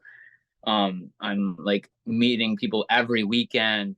We're like going to different jams like all around the country now. Like we're traveling. We're like I'm like going on trips with Hoder, like Garrett Reynolds, like all these people that are just like legends. And it was like this is real. Like this is happening. So time just keeps going on. Like more like videos come out, footage comes out. I put out like a Death Grip edit that I worked on filming with a bunch of different people out in that area. And I think I remember that one. Was it to a metal song? yeah, it was to Winds of Plague. And Death that Grip, was yeah, and it like was just a kind of minute the long, and then first. you did this. Oh yeah, dude, this brings me back. Go So on. that was Sorry. actually Yeah. a lot of clips were filmed on my Alone on that before. So that's like pre-Sunday, even right there. Okay. Um, the backtrack a little bit. So that like that era was like the beginning of the New York days, like meeting all these people, and then Progressive honestly, shit. kind Like, of dude, 2006 doing an Ice 180 up a handrail is so fucked. Like, that's so ahead of its time. Thinking about it, just thanks. rewatching this. I should be sharing my screen, but it's whatever. Keep talking. I'm watching your shit. They're chilling though. So yeah, like I just like spent a lot of time out there, and then like you know life happens, like people start moving and like kind of like getting jobs, not riding as much. So then at that point in time I kind of like fall into like a different crew of people. I'm more towards like I'm not like chilling so much with like Steve-O or Muffin or my friends in Connecticut like Tom Livornia or people like that. It's just kind of an era where like we're all kind of just doing our own thing. We all might have like we just like some shit just happened basically. We're like you know friendship just like kind of dwindles. Everybody gets into different stuff, girl stuff, whatever, Mm-hmm. trip stuff. Just like you learn more about the people, whatever. So then you're like time goes on, whatever, and then at that point, basically, I'm just like riding and doing random trips with certain people. Like, I think that's right around the time when we all moved to Austin, Texas. Like Mastroni, Platt, Garrett Reeves, um, Adam 22, and Whammo, Craig, and Charlie. Well, Charlie came out just to visit, but like that was like kind of the heads that we were like, all right, we're moving to Austin. So we all hopped in a van and we moved to Austin. That was like the crew. That was like the dudes. Like after all that, that was the people that kind of stuck together, and then like we just sent it off. So we all get to Austin and we film football during the time there. That's when football drops. So that ends up going pretty well. It was a super fun project. We definitely caused a little ruckus in Austin. Just like I don't know, I don't know. The OS, just think of the OSS team, just like in that era, just like in a city that like none of us are from, and we're just like, hey, we're here, you know, like going to like all the What's spots up? and just like, yeah. So it was just like we definitely ruffled some feathers and shit, but like we were all young and dumb, just fucking trying to do it, Mhm. you know, just like it was fun as hell, dude. We had a great time, and a lot of chaos happened, just like at that house. It was sick. It was just a lot What of sticks out? Give me an example of chaos at the house dude, I just during remember football. just like random people like with like not many clothes on, just dancing around, just freaking wild in the living room, just fucking with these huge wizard staffs, like 40 beers deep, just like dancing until we can't even function anymore. And like every orifice of like the building was just like something was happening weird or funky, you know. It's just like it was just Party like prime house. party day. It was Yeah. just prime party days, dude. You know, we were just getting a little loose as fuck. Hell It was yeah. like right after like high school. Like it was like our first time away from like a lot of us our first time away from home. Like It's the time we to were do ready. it. Yeah, we were living that life, dude. It I was love sick as that. hell. And you know, I don't live that life anymore, but I'm glad I got to Amen. experience it in those times with those people because it was fun. It Yeah, was it does, real fun. dude. That shit doesn't last. If we were our age, still living that life, man, I'd be like, something's up. Yeah, Cut the shit I ain't out. doing something right. This is bad. What about on the bike? What sticks out from like being there Um, for different? Like being you were there, there dude, for just Garrett watching Reeves. like exactly getting to watch Garrett Reeves in person, in the flesh, riding Yeah. like at his full potential, like peaking, like would go up to the craziest thing. You're like, dude, don't do it. I don't Yeah. think it's gonna work. You might die. He's like, fuck it, gets on his bike and lands it. Like his body just does like some weird like thing. Yes. You're like, how did that just work, dude? Like Yep. that doesn't make sense. He's And that would be incredible. like daily, dude. Like daily is like that was the highlight. Getting to watch Garrett Reeves destroy it for that video was What a clip sticks treat, out? dude. What clip do you remember of The his? gap tire ride on the ledge, up ledge that Aaron Ross did the feeble whip to gap wall. Yes. Like Oh my just a God, tire dude. ride to Yeah. gap wall, but the setup is like not supposed. You're not supposed to do that shit. Yeah. His body contorts so much, just so much speed, and then like suck up the ledge, and then He like he goes up and then it sucks it back down and then into the left. I'm like, how? Like what, bro? Oh my That's real. god. So yeah, like getting to watch that, dude. Just other experiences. And then was that like your first time working with Mastroni behind Yeah, the lens? yeah, I think so. Yeah, that was like the first time really working with Mastroni on a project. Yeah, that was That's like one of dope. our first That was projects. the beginning of a very long, fruitful relationship That's right. I between the love two of Mike. you. Yeah, that's great. That's my buddy. That's my buddy. 100%. That's my buddy. We're actually trying to We love plan Mike. another trip right now. We've been going on all these like little just homie trips, like me, John Tinsley, and himself. Like the three of us just kind of go to pick a city, and we'll go there Sick. for a week and film, and whatever we film, we'll go to whatever, you know. I So, hear he's got a new part coming out later oh this year. yeah, yes, he Oh does. yeah. It could already be out. It's enough footage and epic enough, but you know, Mike, so Yeah. he's gonna be putting a little more time in. But it's a treat, dude. He's still my man's not on the internet every day, but my man is still He's putting doing out it. Yeah. masterpieces, dude. It's just like he puts out such good art, man. I love his writing. He really does. It's and his film, everything, editing, filming, writing is just Yep. he's a wizard. He is a wizard. What a great guy. What a great Yeah, I can't talented stress that bastard. enough. Um Fucking right. and Okay, so then and he's soft. OSS era. Okay, so as time goes on, that people piss each other off, things go happen, everybody kind of splits up from that era over Wait, time. I guess like let's some linger people on the moved to piss off California. part.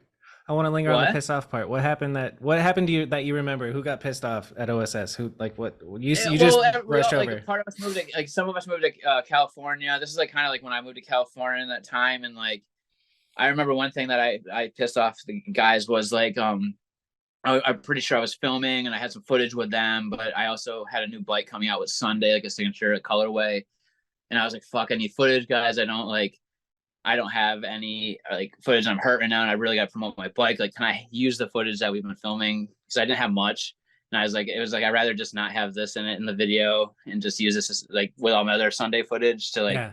rep my frames and that be in the video. But then like it's kind of selfish, and I wasn't really thinking at the time like how stupid that was. Like I ruffled feathers with like Mike really bad. There was a time when like we weren't really talking, and like I pissed Adam off, and like he's like, "All right, dude, like you're all fucking OSS," you know. So like at that point it was just like, yo, like I wasn't part of OSS anymore.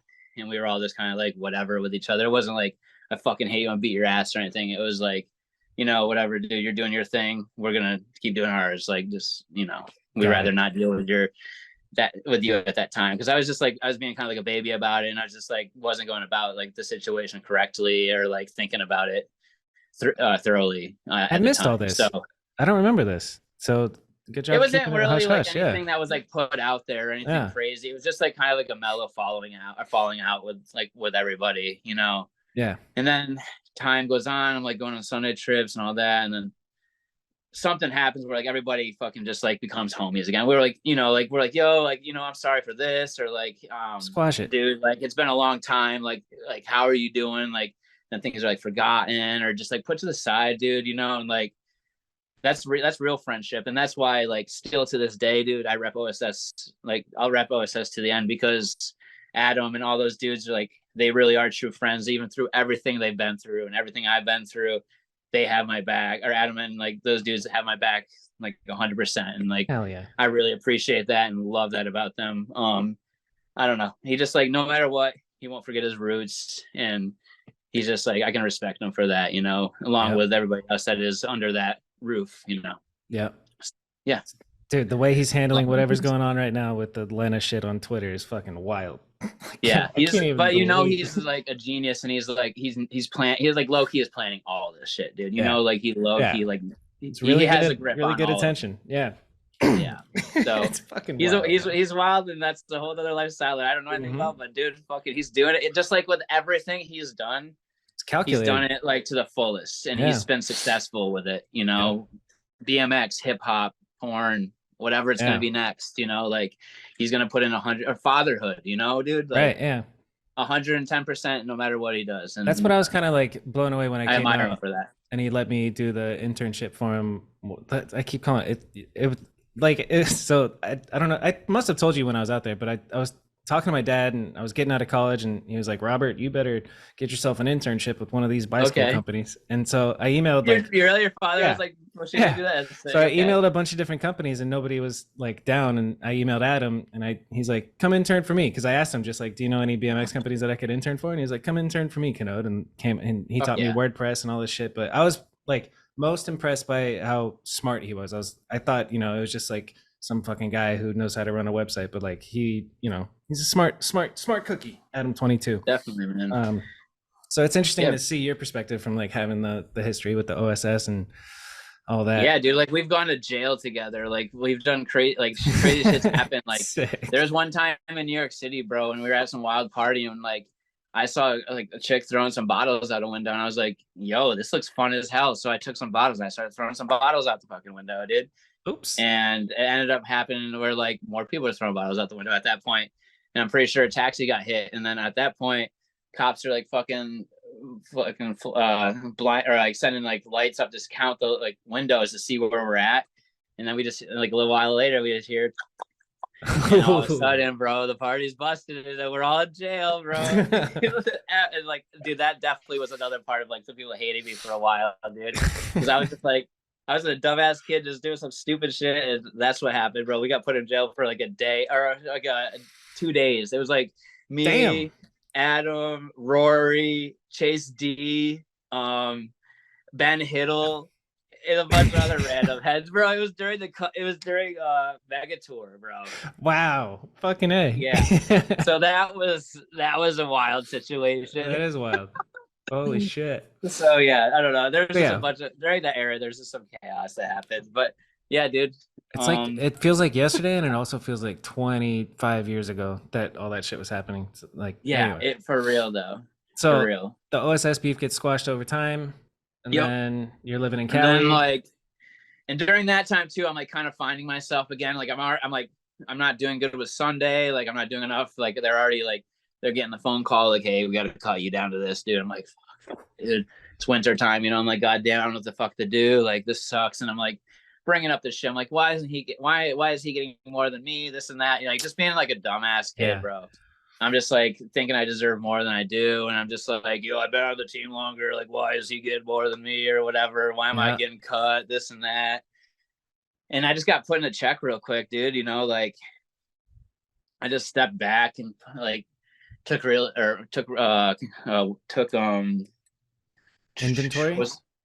Took accountability for my actions and realized that I was in the wrong. I was fucking up. I was thinking I deserved a lot more than I was doing or putting out there, and like I just didn't have the proper like drive or like the proper way of like promoting myself and the brand. Thinking of it like that, I was just like thinking like, oh, I'm a pro BMX rider. I'm getting money, or I'm, you know, I deserve this or that. It wasn't like, oh, I need to actually like do this and that to get this and that, or you know, like you're entitled.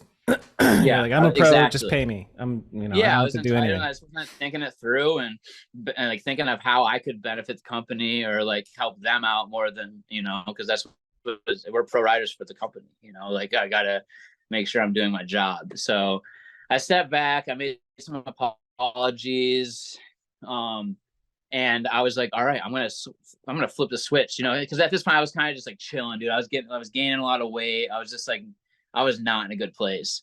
So I was like, all right, you know what? Fuck it. I'm moving to Austin. So I hit up Elstrand and a couple other people. We ended up, and my buddy Frank, and we ended up moving to Austin, Texas. And we lived right next to Mabel Davis Skate Park, which was sick. So I get out there and like, at this point I'm riding every single day, dude. I'm like repping as hard as I can. I'm like in like a good way, you know, not over the top, like needy. Like I'm just repping super hard. I'm making sure I'm doing everything I need to do. And like my main focus is like, yo, let's do this. Like I want to be a pro rider. Like I really want to be a pro rider. So I just worked super fucking hard. And at this point, this is when Jim left and Walter Perringer was now the new TM. So this was a phone call I get kind of after I'm like already hyped up. Like I'm starting to like put more shit on Instagram. This is kind of like when Instagram is like really going, you know? So I'm like, just like every day clip, like I'm just trying to really put it out there that I'm like stoked on riding and I'm in it for like, you know, not in it for the brand, but I just like, I'm enjoying being a pro rider. I'm enjoying riding my bike.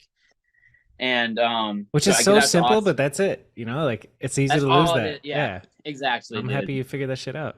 I am too, and I'm still to this day, so I'm so fucking thankful for it. So I get to Austin, and it's like me, Elstrand, I end up like really like I've known Charlie, I've hung out with him before, but I never really got to like be like friends with Charlie. So like Charlie Columbus is out there, and he's like one of the made like filmer dudes, whatever.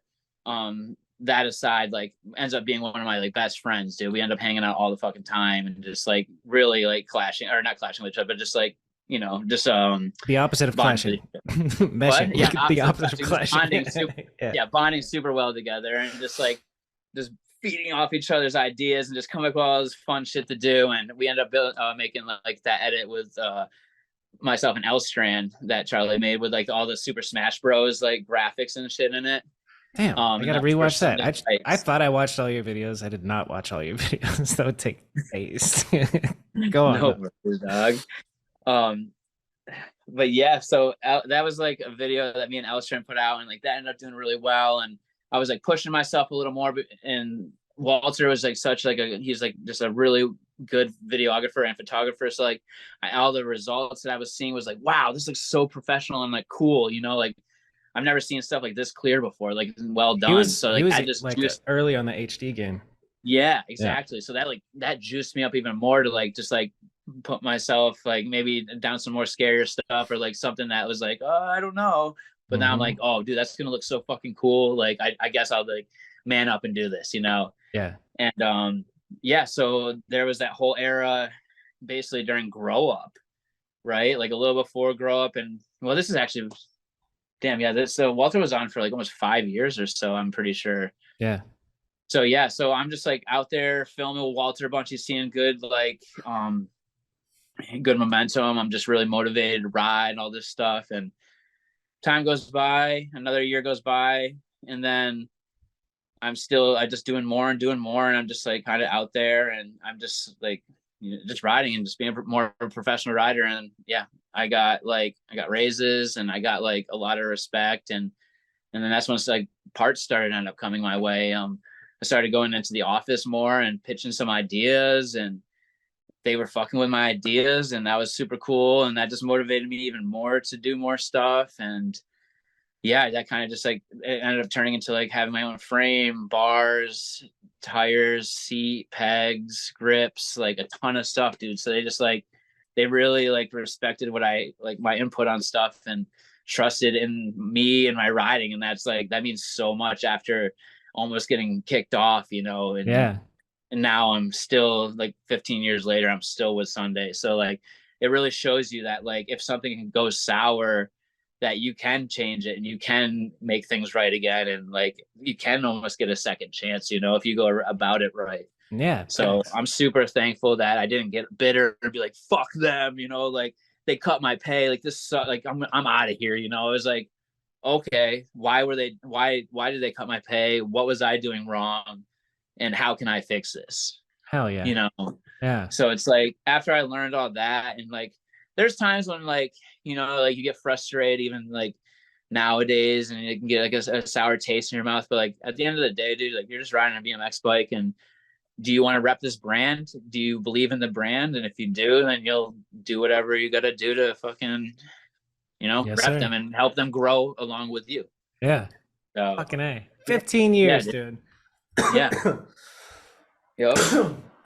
So yeah, and then that was grow up, and then Walter ended up leaving, and Grow Up was so good, dude. The grow up was the whole theme so of it, good, like, man. I love that video. It was more not even the video, it was just that the trips and the experiences. I've never traveled more in my entire life than I have for that video, dude. sick. And for me, that is one of my favorite video parts I've ever filmed, and one of the most proud of work. Or sorry, I'm mostly proud of that one. Hell yeah. Yeah, I don't know. That was like one of my favorite video parts I ever put out, and yeah, that It's was so cool to I don't know, just it was see sweet. the young footage of everybody, like Oh unreal. my god, yeah, especially Mark. Mark looks so young in that whole Yeah, video, dude. dude. And it's like because he's probably the youngest in it, but I Yeah, remember that Mark doing those tutorials a little bit, and then you yeah, see that dude, in out that of part. Yeah. Martian, yup. Yeah. Wild. Me and So my what buddy was were just like talking about that the other day, like how long ago that tutorial was. And, he looks like he's so small in that thing, yeah, dude. tiny little Mark. Did you see Tiny him at little one. the Albany Jam? How's he doing? I did, dude, and it was awesome. I haven't got to see him in a long time, like almost like I keep saying it's almost been like 3 years, but I don't know. My timeline's just all over the place, but it's been ages. But he's doing well, man. He's like running a couple bars out there, like really running the show, and he's still riding, and he seems to be doing really well. He looked really Yeah. healthy. He seemed in really good spirits, dude. I'm stoked. It was so good to see him, honestly. Hell yeah. So He's gonna yeah, be a Mark's boss at whatever he's he doing does, well, dude. man. It was cool. He's got that attitude of, and that I don't know if it's attitude, but just he's gonna be fucking great at whatever he sets his mind to. Like, Yeah, he's just a talented kid, dude. yeah, Honestly, like no matter what, he doesn't like failure. I'll tell you that. yeah, right. He just like yeah, he wants to go 110%. It seems like anything he does. So So in Grow Up, the intros, everybody's intro has just slow motion shots of you guys all pedaling around. Did you guys film that at a jam, or is this like? no, so we put out a notice. We're like, hey, we're gonna go film this at this spot in San Francisco. Show up, and that was the turnout that we had to film our Sick, intro. dude. We're like because we wanted to like kind of be getting chased by like other riders, and like Yeah. we had to run away from that. So we all bust out of the van or got in the van and like zipped out and shit. So we Yep. were trying to escape the fans. I don't know. It was just a fun, quirky idea. Like, It's a or like good we're trying to vibe. escape our like youth to grow up. Or I don't know, dude. I It's just like like you that. get We got deep in metaphors, it. baby. We got metaphors. So what does it mean to grow up? What does grow up mean to you, Jake Seeley? I actually kind of Dude, mean that's that question. tough because Yeah. all right, to me, growing up is not living a life fueled by your passion anymore. Yeah. I think that's grown up. And not having a life fueled by your passion is growing up. You're never gonna grow up. Obviously another way to like say growing up, like having kids, having a family, having a house, having this and that, but like I plan to hopefully one day have all that, but still not be grown up. You know what I'm saying? Mhm. Like I Hell yeah. want to forever live a life fueled by my passion or a passion, Yeah. like I don't know, anything you do, I don't know. Yeah. Once you stop doing like that, I think then you're dying Yep. possibly. Like you're done. You're growing, up, you're growing up. Yeah. And then you're just Like, shrinking and getting old. yeah, it's like it's basically just like the tip of the iceberg. You're basically going down. Yeah, for real. I mean, that's just like that's a darker way to think of it. Obviously, Oh, like it's a good answer. getting your or getting your shit together.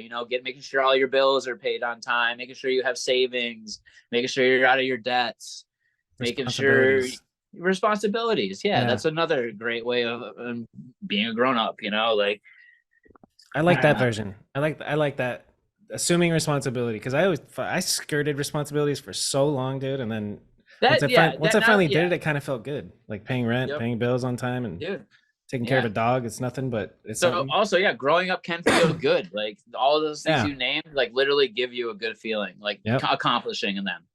Like and maybe that appreciation is what growing up is. Yeah, there Having it the is. appreciation for those feelings. You know what I'm saying? Fuck, are we grown-ups, dude? Shit. Yeah, we might be grown-ups. Damn it. God damn it.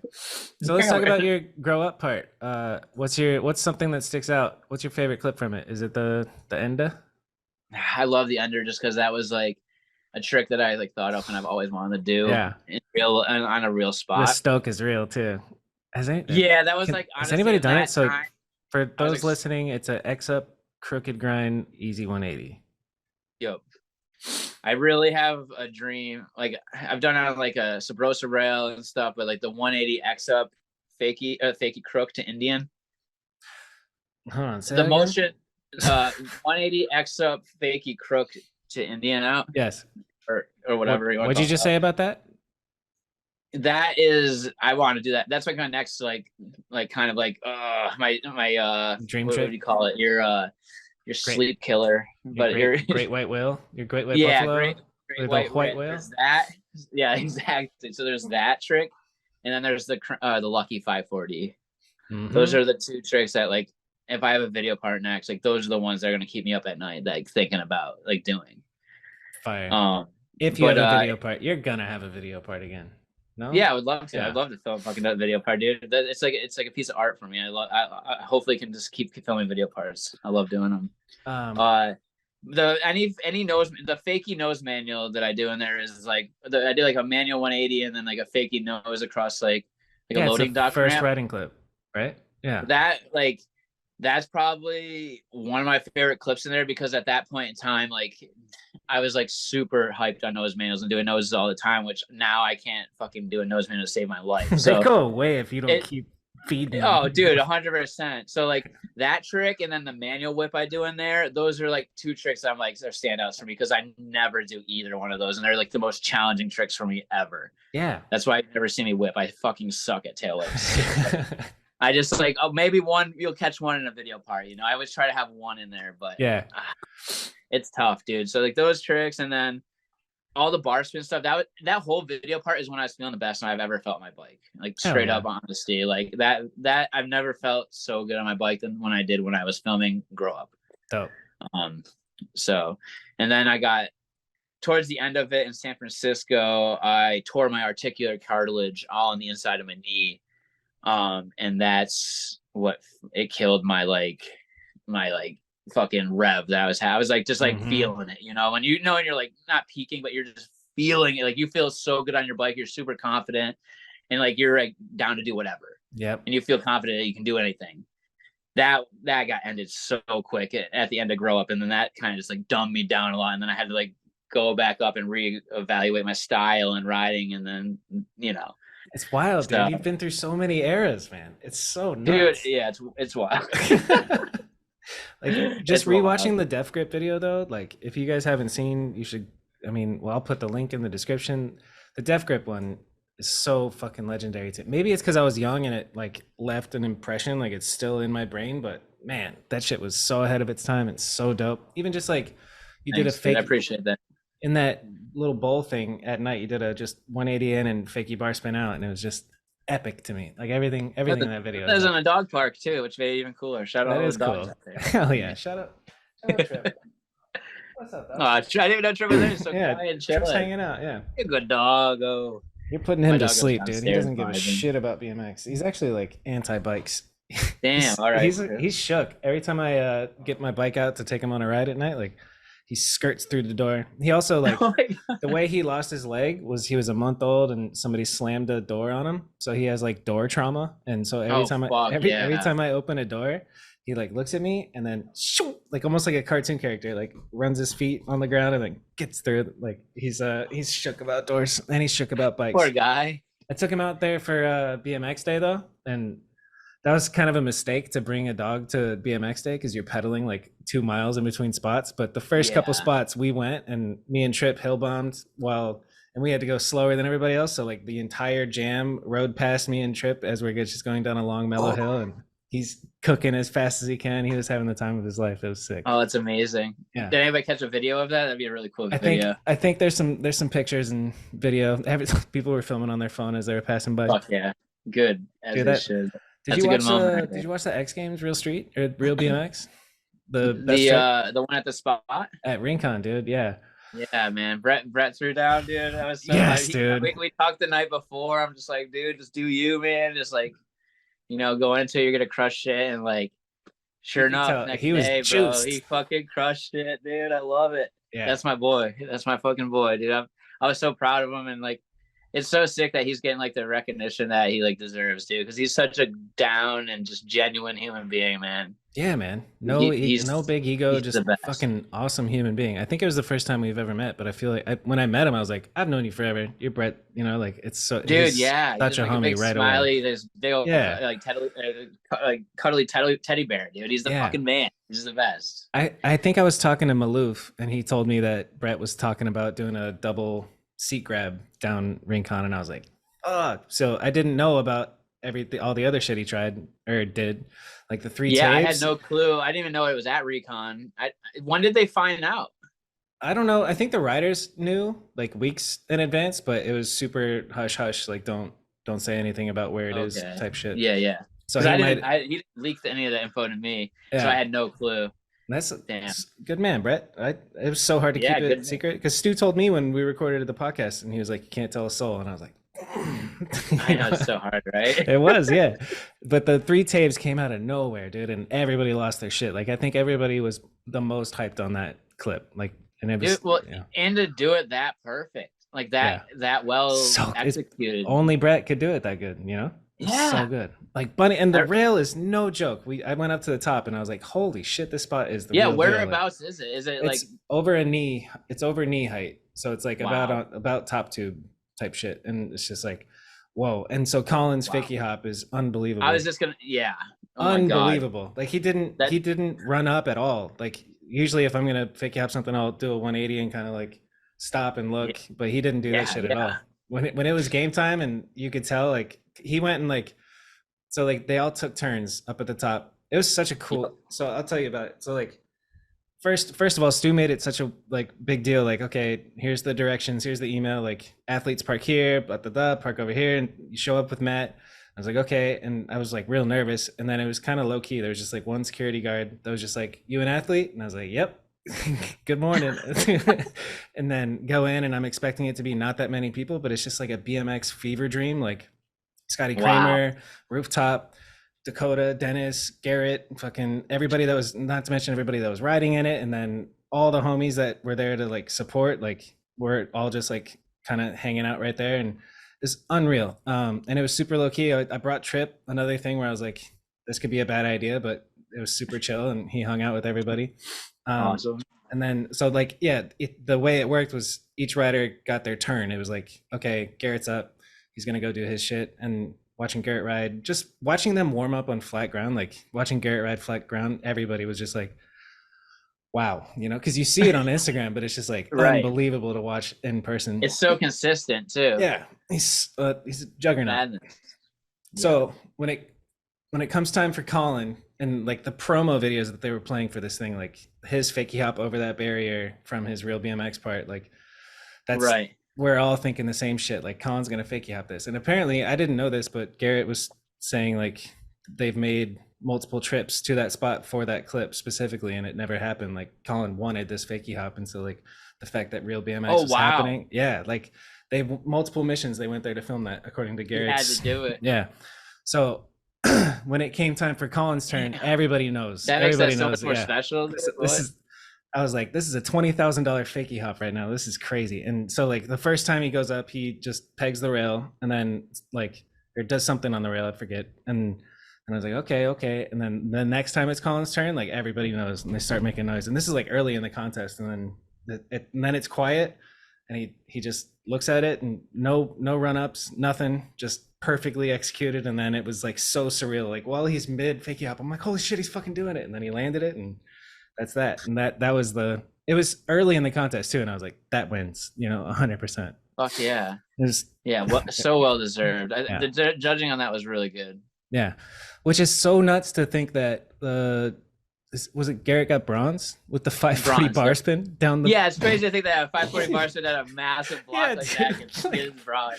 wild, But that man. just shows you how crazy the fucking competition is nowadays, Mm-hmm. dude. It's fucking wild. The Yeah, man. progression of BMX is insane. It's Yeah, it's at an all-time high. It's it really absolutely is. bananas. So yeah, that was unbelievable. I forget exactly why I started telling that story, but being there was surreal. Shout out to Thank you Stu for for sharing that story. No, yeah, it's dope. unbelievable. And yeah, then I spent the rest of my week in California at Case Taylor's house making a park video with him that I'll be putting out sometime soon. But he's Matt Ray's buddy. Anyway, No, enough about me. Back to Jake Seeley's story. you're fine. I don't know where we're at in the timeline. I'm trying to think. So we just finished talking about Grow Up. Okay, yeah. So grow up happens, and That's then 2018, 2019. yeah, about Damn, that. I'm Yeah. at my lowest point in life when Grow Up comes out. Yeah, What are you it was a doing? hard area. Okay, oh yeah. So then then COVID starts, and like after grow up, it was kind of, I mean, I don't think there was any other like real big projects or anything after that. It was just kind of like little web video or else a team trip or random stuff. I think the first thing I did after that was, yeah, it was right before fucking COVID happened, dude. I remember it was like I was on a Madeira trip because we were filming for the Madeira video, and that trip is when COVID started, was the first. And then I remember getting super sick in between the Madeira trip and the Sunday trip. So after Madeira, California, I went to Sunday, Arizona for another week and a half. And that was the first trip that I went on with Zach Christmas as the filmer and quote unquote TM at that time. Mm-hmm. He didn't actually have the TM job at that time. He was just the filmer. So we filmed that Arizona, or sorry, that Vegas trip. That's what it was. Sorry, Vegas. That Vegas trip with Zach. Did I say Arizona or did I say Vegas? I can't remember. You fixed it. You said Arizona first. Then Vegas. Okay, Yeah. perfect. Yeah. So sorry, that was the Las Vegas trip that we went on with Zach Christmas, and he put that video out, and then that was like the last thing for like a year or two until COVID was basically we were allowed to go on trips again. And then I think What about where does Headlights fit in? Was that before or after Grow Up? that was after Grow Up and before Madeira video. Just squeeze in an epic Headlights section. No big deal. Yeah, I was super stoked on that. So that was Ride BMX's, like that was when they were like kind of falling out, or all that shit was happening with whatever happened with that. Right. So that was a wild situation also to fall into, because we just spent all this time and money filming this video that now is not going to go out on a Ride BMX platform. It's just whatever. It's just like whatever now. We're out of business. Yeah, so now like we put in all this work and all this shit for like pretty much like not nothing obviously, but like not as much of like a stoke as we hoped for at the end of the day filming this video. But so then the real heads no, dude. Headlights is sick. Yeah, Headlights is a great fucking video. I love it. Everyone killed it super hard, and it was a beautifully done video by Mike Mastroni with a very tasteful group of riders. It was fucking awesome. So yeah, Headlights happened, and then Madeira ABD video comes out. We go to like premieres and stuff like that. That is why I went to California for the Sacramento trip for Madeira to continue filming. Okay. So then at that time, Madeira ends during like all the COVID stuff. There a situation happened, and then I left the team. And at that point, I think, and at that point, I am in Austin, Texas, and I'm just like, it's just us. It's just the riders. We don't have like, we can't go anywhere. Like their companies aren't paying for any trips because like they don't want to like put us in jeopardy. So like we're stuck. Like I'm in Austin, Texas, and I'm there during all the COVID stuff. So I'm like, fuck, what do I do? So I ended up getting a camera and ended up filming gangster street biking with all my friends in Austin. And then when I came back home during that time period of like COVID and stuff, I was filming with my friends back home. And at that time, Ben Allen was not like we weren't working at that time. We were just like, what do we do? So Ben Allen ended up driving, coming cross country with me, and he ended up staying in Pittsfield for like a month or two, Nice. filming for that video. So that's kind of how Gangster Street Biking came about. And if people don't know, Gangster Street Biking was a full length kind of like web video that I put out of all of my friends from Western Mass to basically Austin, Texas, and in between. So dope. Yeah. Yeah, it was a super fun project, and I've never made like a full length video like that before. So yeah, I really can't wait to make another one. Honestly, I just don't have the equipment yet that I want to get stoked to make another project like that. So what do you want to get? I don't know. I don't know too much about cameras, dude, honestly. And like, I was using a T3i when I filmed that. That'll get the job done. That's what I use with Subressa. Yeah, it's a great introductory DSLR camera. It fucking had with the right lens and stuff. Like it looked fantastic. But I would like to just like have like a really good HD setup, a 4K almost. You know, something that like I pull out and like the kids are like the new group of kids that are coming up in my town. You know, or like people around my area that are, you know, just learning new things. And I'm like, this kid's going to be so fucking sick. I want to film a part with him. You know, they'll be able to trust me if I actually have something sick rather than, hey, dude, you should do this with this iPhone. You know, like it's just a different feel, you know. You know, they're going to ask you to turn that camera sideways like this though. Exactly. Or can I put the clip up? No, dude, do you want a part or not? Like, what the fuck? It's always been a struggle, dude. What do you think about being a rider now and trying to, like, what do you think about video parts versus doing it for the gram or, you know, just filming content for the internet? It's just a different era. I wish like kids really knew how like insanely hard and distant like becoming like not like just like getting your stuff out there and having people see it. Yeah, like back in the day for us, how hard it really was to like have someone see your shit or your riding, you know, or like something that you were doing. Usually it was just like your local, that like the people that knew you, you know, or you rode with. It was never like I couldn't see somebody in like Bangkok or like wherever like shredding as hard as possible from like even if they just started yesterday and posted a clip, you know what I'm saying? Like somebody could just like post one thing up that goes like completely viral and then they're known nowadays, or they're like, you know, maybe it's not for a long time, but like they got their name out there. Like that one kid who knows mails upstairs. Yeah, exactly. Like exactly. Dude. Just keep doing that, man.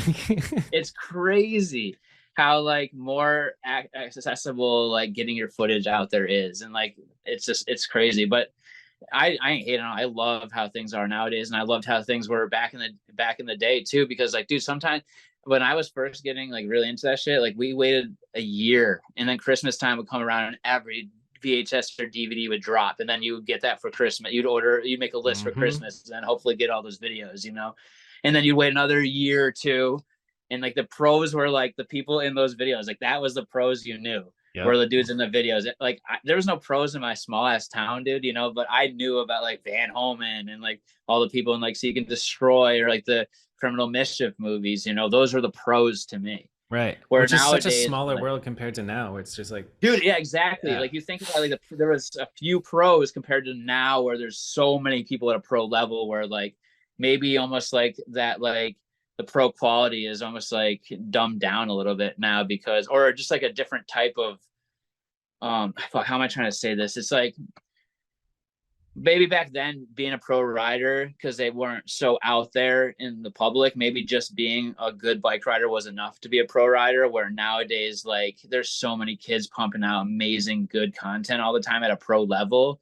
You're like, almost like, okay, now we need to like figure out, is this kid like a good dude? Is he going to be like a dude that's like, well, that can represent a brand? Like, I feel like it's like, there's a lot of it, but still you got to weed out those people. And that's where like a lot of these people are like, well, I'm so fucking good. Like, how is this kid getting sponsored and I'm not? Like, this is bullshit. Like, type of deal. Like, you got to like understand that there's a lot more. And you're like, that right there is why you're not, you know, like that attitude. Yeah, exactly. Yeah. And like, if you don't learn that, you're never gonna like make it far in this. If you do want to be a professional like athlete or whatever, like represent a brand, you know. If not, just do your own thing, you know. And then the people that actually do fuck with you, like they'll follow you, you know. Like just you can kind of create maybe your it's not the right for that brand media company in a sense. There's people that make a living without being. I guess most of the big ones. I was thinking like YouTubers like Billy and Anthony and. There is still some that like aren't getting checks from companies, but you know, they're making money of their own, but these brands are representing them. There's just different types of like positions now, I think, within the Right. BMX like industry and community. Yeah. You Why, know, like why did I just take you on that tangent? Oh, gangster biking. yeah. Gangster street biking. So how about after that? You So can made a full after length gangster now. street biking was that was kind of like the one of the last-ish projects I did before the ledge edit, I think. Nice. And now it's like feels complete. And now we're here and we're sitting here. Yeah, now we're here. We're to the next, like, what's the next project? What's Yeah. next? What's in your future, Jake Seeley? But first of all, be here now. Okay. This moment, Yeah, I'm talking to you through a computer screen. that's right. Fantastic. It's so good to see you, man. I feel like I didn't answer your last question as well as you wanted me to. I feel like I No, could like just fuck how that. I think it's different. Like I just think basically nowadays it's just I mean, it's just faster now. Things are progressing way more. You got to be a little more creative. You got to be a little more ahead of the game. You got to.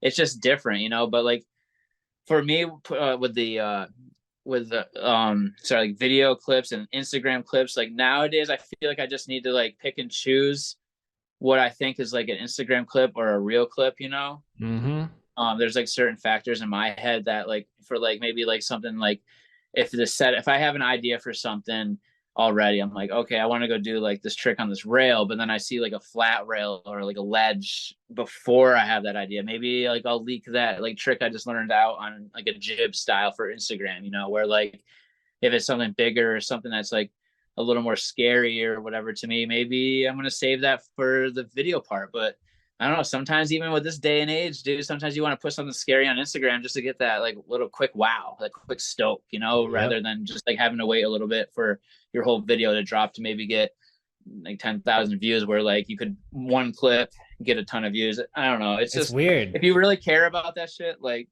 then obviously like Instagram is you're just gonna keep pumping onto Instagram, you know. But Yeah. They if get you you kind of get hooked. burnt out on that instant hype and you want like that archive of that memory, like that's where the video part's gonna last kind of forever, you know. Yeah. You know what we So brushed over is your real BMX part.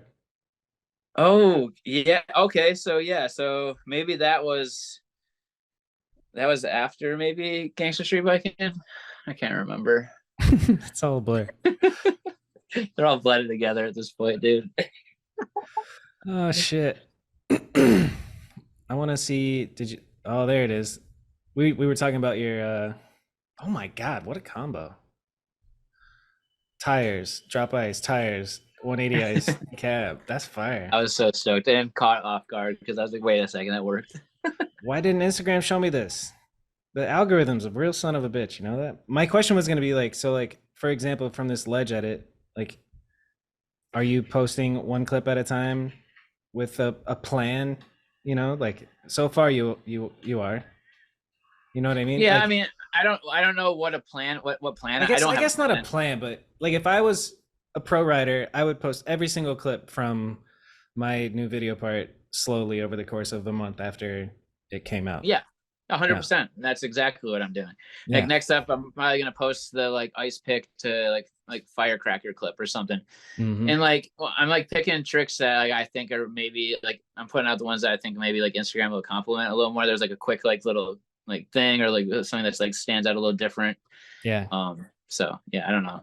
I don't know. Interesting. We're living I in mean, an there's a interesting game to world. all of it, dude. There, like, you know, like there's a thought process and everything to like anything we do with like Instagram or whatever, you know, Are like you on TikTok? no, I'm not on TikTok, but everyone, the amount of people that told me to go on TikTok the past like week is like insane. But like, I just can't get myself to do it. I just have this like weird like thing where I just like think it's too corny or cheesy, or if I'm just like if I get on it, I'm gonna just be whack as fuck. I don't know. And I it just would think it's only so be bad. actually And this I've would hated on actually it make for it so so long that I not feel whack. It would be bad. so not whack if you did a dance and then posted a clip. Like each video on Bro, yeah, TikTok is just and then yeah. I don't know. cut to a clip of you riding. I don't like see the benefit for me with TikTok. You know, like I've built this like following on Instagram, and I just feel like they've backed me for this long. I'm just gonna keep doing my thing Yeah. and try to grow on this platform. I don't need another one to like try to like play the same damn game or just be on my phone more than I already am. You know, Right. it's Yeah. like I just Post don't need that. post and ghost. I Yeah, man. like it's literally my job to do social media, and I still have a hard time with TikTok for my work. Like I need to Yeah. be posting every single, like we post 3 times a day on Instagram, and I should be doing it every time for TikTok, but I just post the good shit on TikTok. It's a fucking social media, you know? And then there's Twitter, which is Yeah. now becoming X, but Twitter's popping. Are you on Twitter? I was on Twitter and I was killing it on Twitter. I had so much fun on Twitter. I was always like hitting these one-liners and shit. And then all of a sudden I got hacked by like this porn page, and I that shit's just I was just getting like porn ads like over and over and over again, dude. So and I couldn't delete them as fast as they were coming in. So I was like, all right, my account's hacked. I'm fucked. So I Goodbye, just got over it. Twitter. Goodbye, Twitter. Yeah, bye Twitter. That was the era. It was like when I lost my Pokemon Go account. I was like, fuck, this sucks. And then like a day later, I'm like, whatever, I don't give a fuck. Were you big in the Pokemon Go game? I was pretty hard into it for a bit. Yeah, I at the beginning of like when it was like the hype of it, I was like went super hard, and then I kind of like ruined it for myself because I started learning all the hacks, like how to go to different countries and shit, and I was just like collecting like crazy Pokemon doing that, and I I ended up didn't like know that maxing was out. a thing that you could do. That's cool. Yeah, it was just like a hack or whatever, but I don't know. It kept it fun for a while. Then I was just like, you know what, like fuck this, Do you I'm have over a it. do you have a personal YouTube? Not really. I think yeah, the Jake Seeley. I think it has like a couple videos I made. It has like one garden edit that's out and not out there really anywhere else besides right there that I was pretty stoked on. And then like has some like garden videos. Tell me about Garden. How did that start? Is that what is? Garden was a basically it was just a snowboard shop, a skate and snowboard shop that started in Lanesboro, Massachusetts, I'm pretty sure, at this place. Oh no, sorry, it started off as this place called The Other Side, which is in Lanesboro. And I was a snowboarder, a young kid getting into snowboarding, and I went to this place and I bought my snowboards there. And then over time, the dudes that were the other side were the snowboard dudes. They ended up starting their own shop in Pittsfield, Mass, called The Garden, and that was in '01. And I guess it was just a newspaper, and my grandmother was like, knew I liked extreme sports and stuff. So she was like, "Hey, you should check out this new shop that's in a newspaper. They're opening this day or whatever."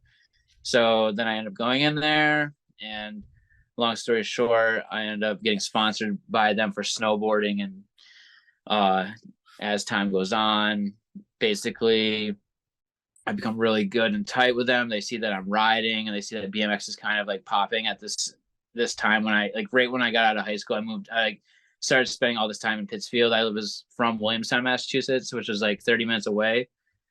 But I just like had good friends out in Pittsfield, so I just spent all my time out there, and like we created a big BMX scene, a wild BMX scene, dude, at the skate park called the Common, which was like Pittsfield's first skate park.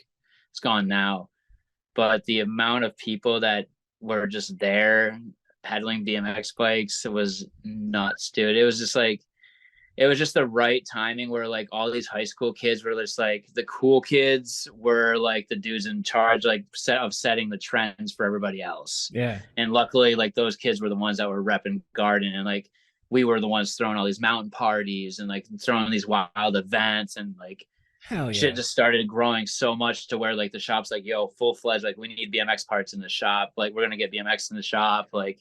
And like with a push from this one snowboarder skater dude, and he also rides rollerblades. He does like kind of everything. This dude, Justin Maruco, he's like really the dude that like he was like best friends with the dudes that owned it. And he was like, yo, like we got to get the BMX stuff in here. Like I'm telling you, like this stuff is like there's riders out there, and we'll do really well, and we'll be able to like it'll be huge. We got to do it. And they're like, I don't know. They're skaters and bikers. So they're like, fuck that. You know, they're like, nah, Yeah. I don't know.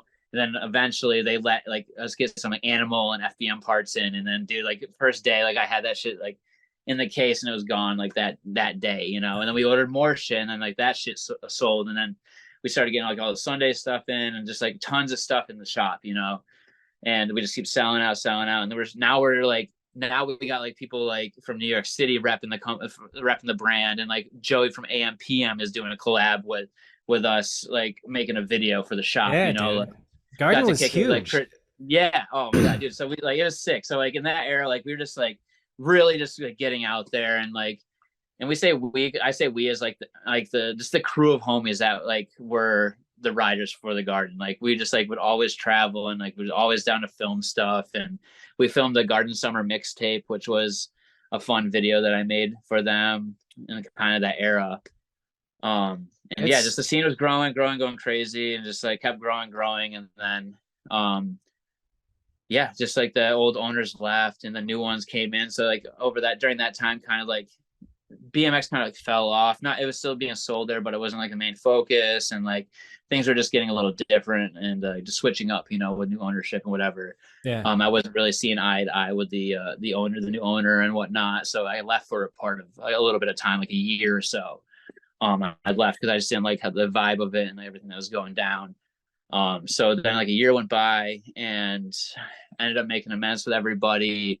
We had some great like meetings and conversations, and at this point now I'm just a rider for the shop, where I'm not an employee anymore. I don't have any responsibilities besides, hey Jake, we're gonna like hook you up, you're gonna ride for us, for like, you know, you're gonna be a rider. I'm like, sick, okay, cool. Like I'm like kind of a little hesitant at the time, but like, you know, I'll ease into it. You know, I could be down because like it just was like at the point where I was like, I'm not fucking with them anymore, you know. And like I just saw the scene dying, dude. Like when we like myself and them weren't like tight. Like I could just see things like just, it was a bad time for the BMX scene in Pittsfield, Mass.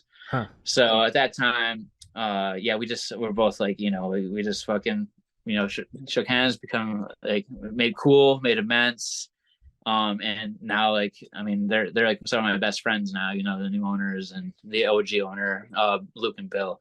So they're some of the greatest people ever. So it's just another one of those life learning situations, dude. Just patience and communication is like a beautiful thing, you know? So we're cooking 22 years later now still.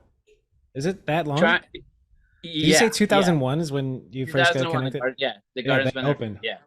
Yep. Cool. So they just opened a new shop out at the ski resort, just selling snowboards and stuff like that. They're doing fucking great, and the shop's killing it. They're doing awesome. We're throwing jams all the time, and just like trying to grow the community, or trying to grow the scene out here, dude. And I've seen so many generations now being affiliated with them and in the Pittsfield scene. Now we're at the generation now where there's the new kids coming up, the new like age like 12 to like 16, 17.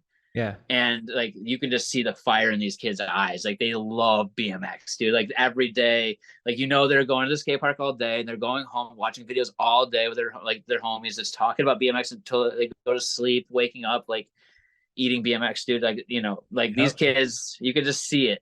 And it's so cool to see, because like I was like kind of like, all right, where's the next crew of kids? It's been like a little bit. And then all of a sudden, bro, there's like these 8 kids that are just like every day riding, and it's just like, it's so cool to see like the progression now of them. And they get to see Jake Seeley, dude. This is so sick. They call me like the BMX godfather. They think I'm so old, these fuckers, dude. It's so funny. What's up, old man?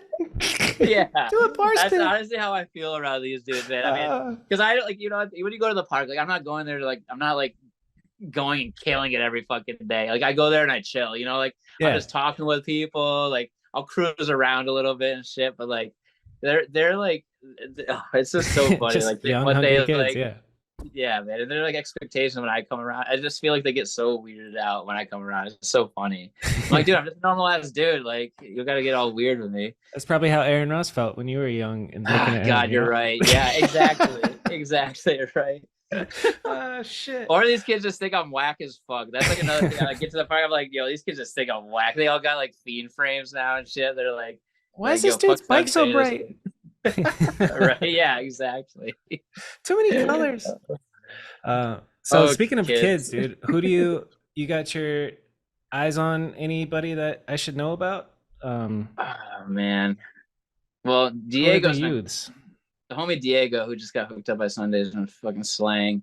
Yeah, he's been doing a lot of really cool stuff for like locals. Like I always like speak on my homie Jacob Sanger. He's just like, his Instagram is lovin_BMX. He's just been like the day one under my wing homie. Like I taught him how to ice pick grind, you know, like he's just like that little kid that came to the Garden BMX camp, and I was like, yeah, this kid like reminds me so much of myself. And like to this day, he's like 20, I think he's 21 now.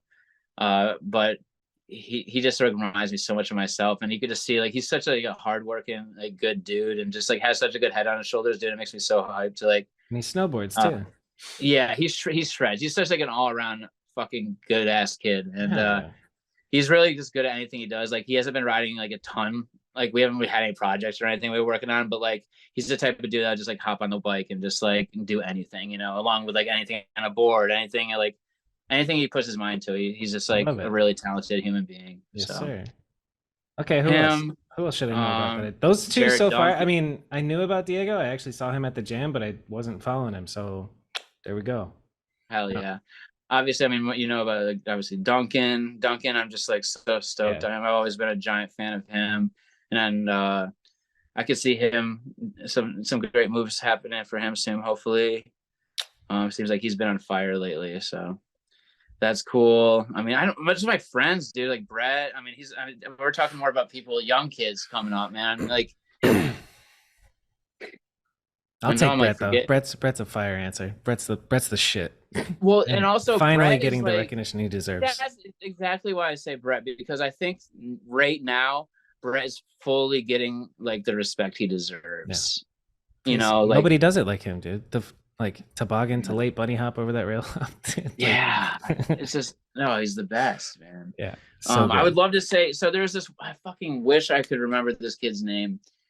It's just going to be completely pointless even trying to explain it. But he was at the Albany Jam Sunday, and he just had a different look and just vibe than any other kid at that spot. And you just know that that dude's like going to be sick as fuck at riding. Nice. You know, yeah. So Describe him to shout out me. to him. I'm so sorry I forgot your name, dude. I'm literally the worst with that shit. But you are a G, and I respect the fuck out of you. And you have to just know who you are. Just know that you're special. Yeah, you just know that you're the Everybody one. everybody at that jam is gonna be like, he's talking about me for sure. Right, I'm right. special. I'm special. I honestly, I'll be honest with you, dude. Like, I haven't got out of like Pittsfield in the past like little bit, so I've been like pretty sheltered here. With like, I haven't traveled too much in the past, like since I went to Richmond, maybe 3 months ago. What's I your haven't really but you can scroll on Instagram still. What's your algorithm looking like? Is it vintage tees or is it BMX? Or is it both. motivational speaking from David Goggins? I keep them, so I keep both worlds separate. I actually have a separate Instagram for my vintage passion. It's the Unibinner, like the Unabomber, but Unibinner. Sick. Unibinner. Let's go. So that, yeah, I just keep them completely separate. So, and I put like a lot of time into both those. Like when I catch myself thinking like, oh, I'm doing too much of this, I need to go ride more. Like I'll get on my bike and I'll ride more, you know, or else if I'm like, I'm getting pretty tired. I want this of riding right now, dude. That's incredible, right? That piece. That's fire. Yeah, that worn to perfection, dude. That thing is beautiful. Yeah. Oh, this is better than bikes. Let's go, dude. Sometimes, dude, I open my phone and look at Instagram, and it's just like, without even looking at who it is or what trick it is, I'm just like, fuck bike tricks right now. I can't. You know, this is just 16 years of seeing bike tricks, but then Yeah. I get in the mood, and I'm like, all right, what's going on? You know, get some Dude, motivation. exactly. That's why I'm really happy that I got into the vintage stuff, dude, because like it keeps everything fresh. Like I hate to say that I don't like get burnt out on riding, but there's times when I'm like, I just need a little break. I just need to switch it up. You know, I'm I have like the blinders up from my creativeness. Like I can't think of anything. I'm just like doing circles right now. So like I think it's really good to like separate yourself from your passions once in a while. And now I'm super thankful that I have another thing that I'm passionate about to like put time into when I'm just not feeling it on my bike, you know, and not stressing a lot of the money aspect of like survival just from being a pro rider, you know. When you're young, So, and like you're obsessed. I remember like I could just watch bike videos and ride and literally only think about bikes all day, every day for years. And then now, like after doing it for 20 years, it's like, all right, let's balance it out a little bit, you know? Yeah, and it makes you appreciate it more. Like I can say like if I didn't get into vintage, maybe I would have gotten burnt out and like started getting frustrated with BMX, you know, because it was the only thing I knew. Yeah. But like with vintage, like I can catch myself being like, fuck, I gotta get on my bike. I want to ride. You know? Yeah, like, yeah. Or even if like, maybe I get a new T-shirt and I like have a fit that I'm like really gassed on. I'm like, I gotta go get a clip in this fit, you know, or something of the sort. So that's real, dude. It's yeah, when you it's look good, you ride good. yeah, That's facts. 1000%, man. Yep. 1000%, especially when you're filming, dude. You want that clip Hmm. to look as good as possible. Yeah, I'm stoked on the clip, but like I want to look how I want to like look at it. I want to look decent Yeah, in it. So that's real. yeah. But yeah, just keeping everything fucking fresh and separate, dude, is kind of like what I do with this. Like I spend a lot of time sourcing. I source every day. I dig for hours on like and every day, but then and maybe 12 or 1 when I'm done, then I go ride or vice versa. It's just What a it's a life. grind. I'm literally just go, go, go. I can't fucking sit still ever. I'm like, I love it. ah. Yeah, good for you. Just gotta, So good. yeah, So I don't. My girlfriend hates it sometimes, but she's like, "Why don't you just chill? Just sit can down you and just sit relax on for the a little bit." couch? I'm God like, I'm like, damn it. yo, I just gotta go. You need anything from the store? I got you. Gotta go, gotta go. Wherever it Gotta go, is, gotta go. you gotta go. Uh, so what that just bringing up your girlfriend, what is your life like right now? Like where are you? What's your Life's life? awesome, dude. It's mellow. I live in like a small town or a small city, Pittsfield, Massachusetts. Um, I got a dog who I've had now for 8 years, Bentley. He's in like all my videos. It's my main dude. Shout So out it's just Bentley. so good to be, yeah, shout out Bentley. They're the best. I got a lovely lady, Haley McDonald, who pretty much been with for like 12 years or so now. Through thick and thin, She's seen she's some my eras. she's definitely seen some areas, dude. She's a keeper. She's rad as hell. So just been enjoying a lot of time with her. We just got back from the beach. We went to Hampton Beach for a couple of days, got some sun, much needed sun. And other than that, just planning events. Like I threw a giant vintage event in May called the Linden Street Market. I had 40 vendors out from all over like Northeast, and they brought out anything from streetwear. We had sneakerheads there, people doing rework, like chopping up clothing and reworking it, making it art, whatever. And then we had vintage heads there, and So it you're was reaching super. out to all these vendors, like sending an email? Yeah, all Fuck 40 yeah. of them. Yeah, man. And I threw the whole event was just on my own. I built like a cool photo booth out of like plushes. I got told that Turnstile did something similar. I actually didn't know it until after when someone told me that. So that was cool to go back and see them have a similar idea that I had. I basically made a photo booth out of like all old plush dolls. It was really cool. Nice. And then had like food trucks and music and all that shit. So that was an epic time, dude. So I've been doing that, and then every weekend in this town called Great Barrington, I pop up a 10 by 10 tent with all my vintage in it and slang vintage. On the street does really well, and it's a good ass time. It's kind of like I said in the past, like in a prior in the interview, like or the podcast, I was just talking about like introducing like the vintage to like people in my town and stuff. So like those markets are great for that. And I'm kind of just like finding myself building a community of like vintage heads in my town, dude, of like kids like or teens and like younger kids like getting into vintage and like fitting themselves out and just going out sourcing stuff rather than going to like Target or Walmart and buying their clothing or whatever. Oh, So it's really cool to be able to see that influence like happening, like yeah. from kind of my push on vintage, like how I had a push with the BMX and the community. So that's really cool. That's like another thing I'm doing all the time. And yeah, I've been healing for the past like 3 months probably on my knees. I've had such delicate knees my whole life and like 4 knee surgeries, and I've gone through the ringers with them for sure. But I'm on the up and up now, and I'm riding again, thankfully. So you'll definitely be seeing more riding. And oh my god, dude! And the lake jump. Me and my boys, we built a lake jump, a nice like 4 foot kicker into the water, and we just been ripping that like Hell yeah. at least two days a week at least. We'll all get together, shorts and all, towels, just beach vibes, and just fucking send in like whatever into the water. I will say that shit hurts though if you don't land it right on it. Yeah. Like, dude, it's I've like never done concrete it. when if you land wrong, it's like concrete for sure. But dude, it's so much fun. It's a blast. Like you either like if you're landing a little sideways, you just kind of bail the bike out, or else if you're landing like perfect, it's like you can land like back tire and just like it goes right into the water. It's so smooth and chill. It's fun. So we've been doing that a lot. Like I'm finding myself like like a lot of my homies out here kind of trickled out of like the crew of dudes before this next generation coming out, like are all kind of like they got girlfriends, jobs, they're into different shit, they're like starting different careers and stuff. So like I've seen a lot of like that scene or that like group of people that kind of just like disappear. You don't really get to ride with them as much, but this summer and like last fall has been really good because we were starting to build trails again too. I could see all these people starting to like get bikes again and coming out riding more consistently and like being, coming out. I miss this so much, dude. This is so, we got to do this more. And like, it's They just grew so up. refreshing. Yeah. They grew up, but now up. like they're getting reintroduced to the fun again, to that lifestyle again. Maybe some of them had kids and like their kids are just old enough to be hanging around now while they ride. Yeah. So I've been trying to like get those homies out more and doing more stuff that'll be like, hey dudes, like we can still do this stuff even though we're still like living these busy lives that we have, Yep.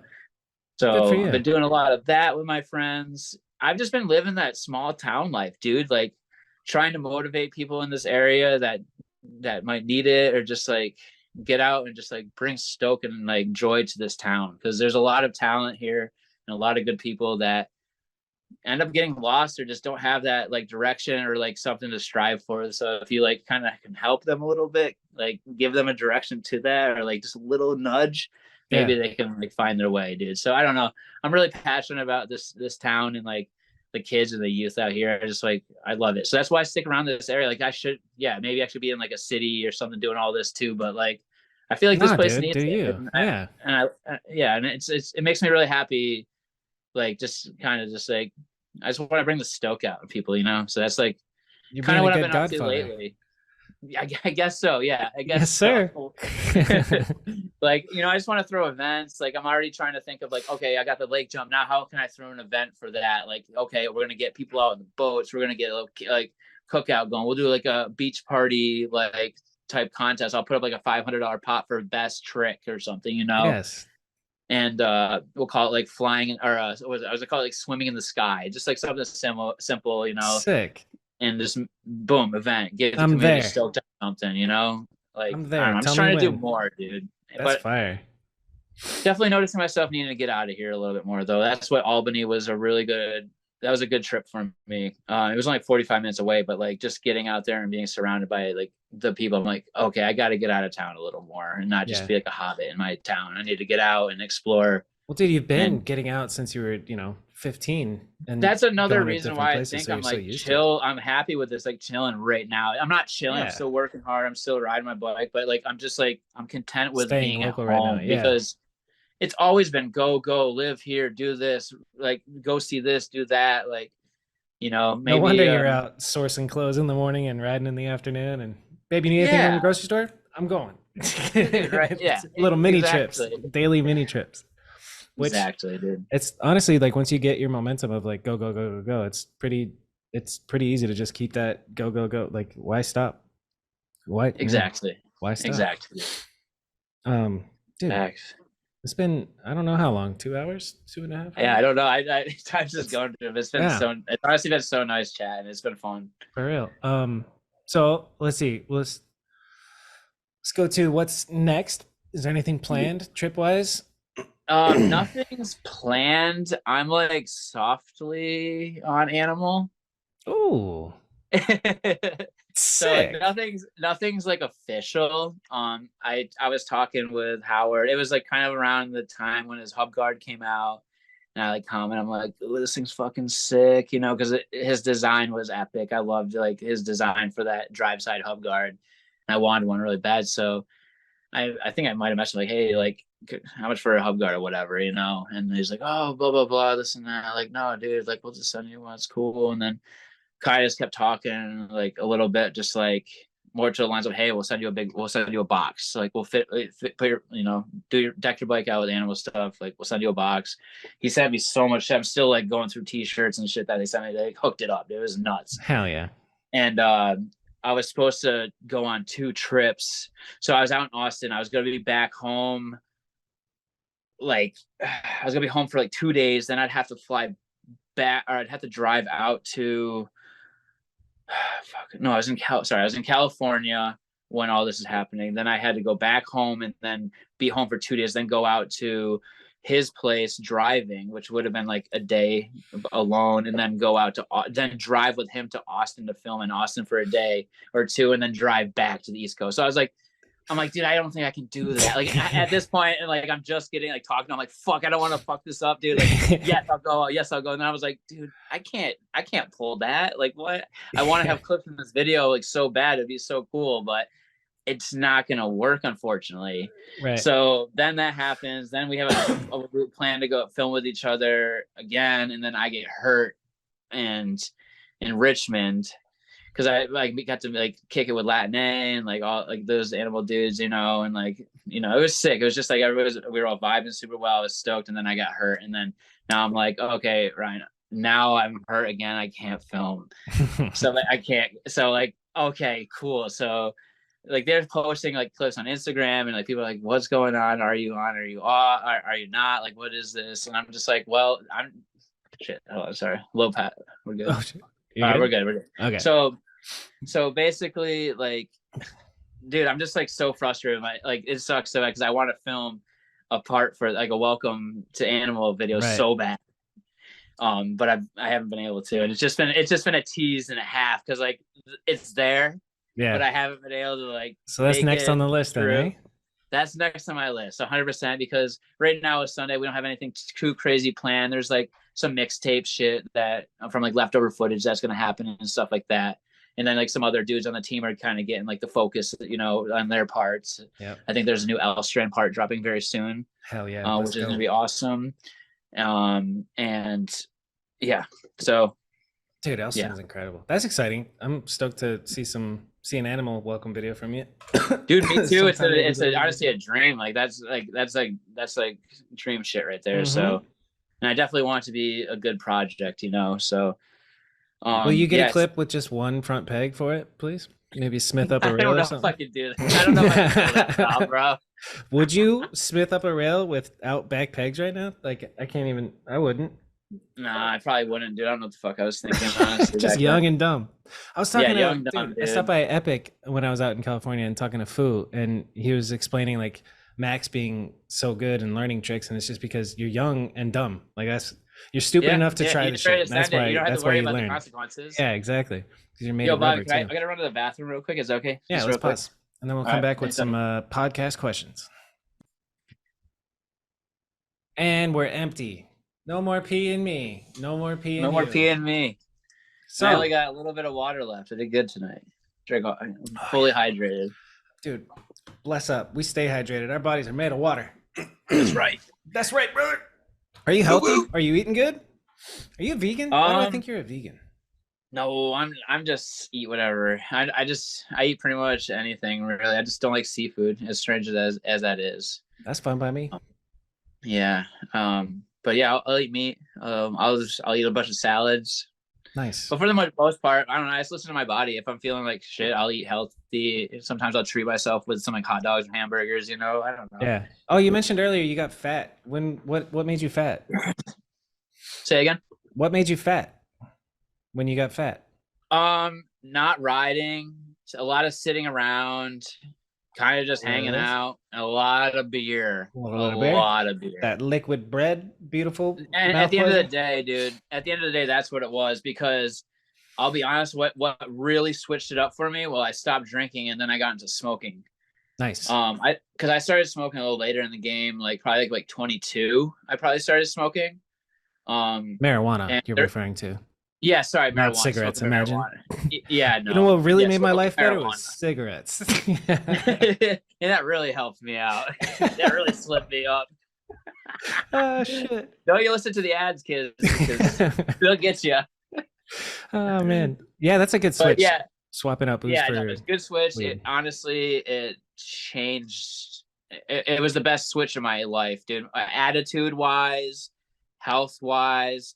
My knees stopped swelling. That was a big problem. That was like really discouraging around like the time, my darker times. Like my knees were so swollen and so uncomfortable all the time. And I just couldn't walk comfortably, let alone ride comfortably. So that made me drink more. And then that's a vicious cycle. yeah, then went through the whole anxiety issue situation, and then found weed and got obsessed with weed, and was that wicked goofy, just like new weed kid in the group, just like still like, let's smoke, guys, Look at my yeah. new And bong. everybody's like, dude, cool, all right, sick, here, take it. Hey, you're 15 years late, bro. Yeah, exactly. That's the funny part. That's why I say that, because I was literally so late to the game, dude. I was such a cheese ball Better late with than the never, weed man. stuff. That's Yeah, funny. whatever. So I was super stoked on it, and still to this day, yeah, I still smoke on the regular. I smoke weed on the regular.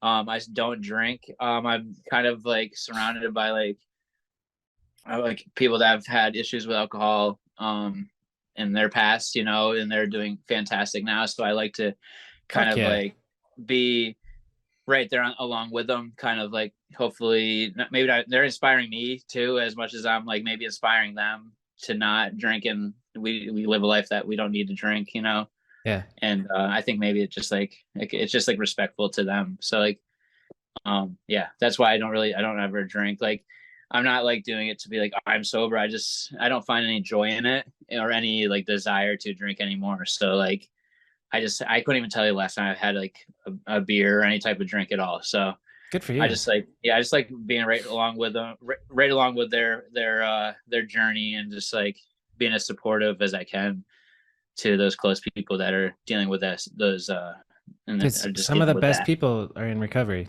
like, 1,000%, 1,010%. yeah. So it's just like, I just like, I'm really just rooting for them, and I just love the movement, and I just love that they're just doing so well. Yeah. So that motivates me just to stay smoking and just staying on that train. I don't smoke enough to where I'm getting like, I'm like, oh, I'm just gonna chill all day. It's like, Yeah. no, I'll burn and I'll go do something, and just keep that like the creativeness going. I don't know. And when I It smoke just, during I the don't know. day, it makes me get up and do shit. If I'm like Yeah. vegging out, I'm watching a I show or mean, something, honestly, smoke, and then I'm sure. like, let's do something.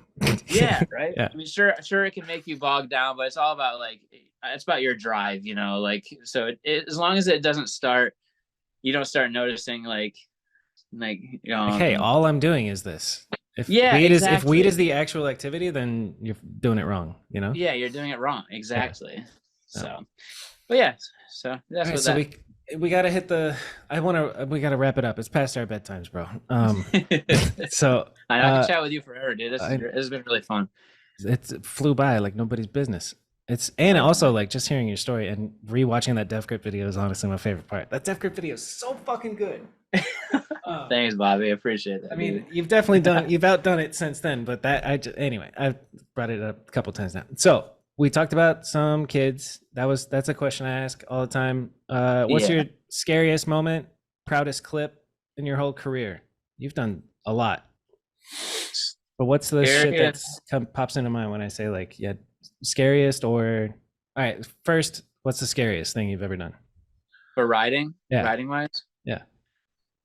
Trying to think of like things that were like, oh my god. I mean, anything that's like anything that's just like a bigger setup is like so terrifying to me. Anything that I might get hurt is like, I'm so in my head, so scared to do anything. I'm a pussy, dude. Like, I just like I just don't want to do anything that's gonna hurt me. And I'm just like, it's really gotta be something like, I'm like, yo, all right, I'm doing this. Like, the spot has to for me to really want to do a scary like clip or like something big.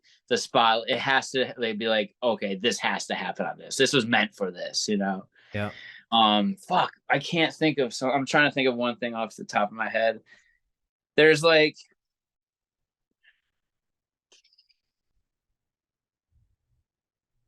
okay, here's one.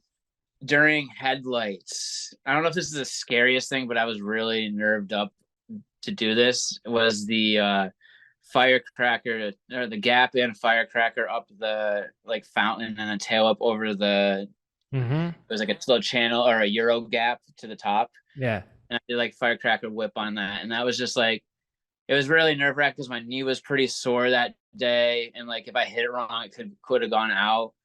And I was just like around like a bunch of people that were like kind of little heavier hitters. And I was just like, I don't do fucking tail whips. And it was just a kind of a nerve wracking situation.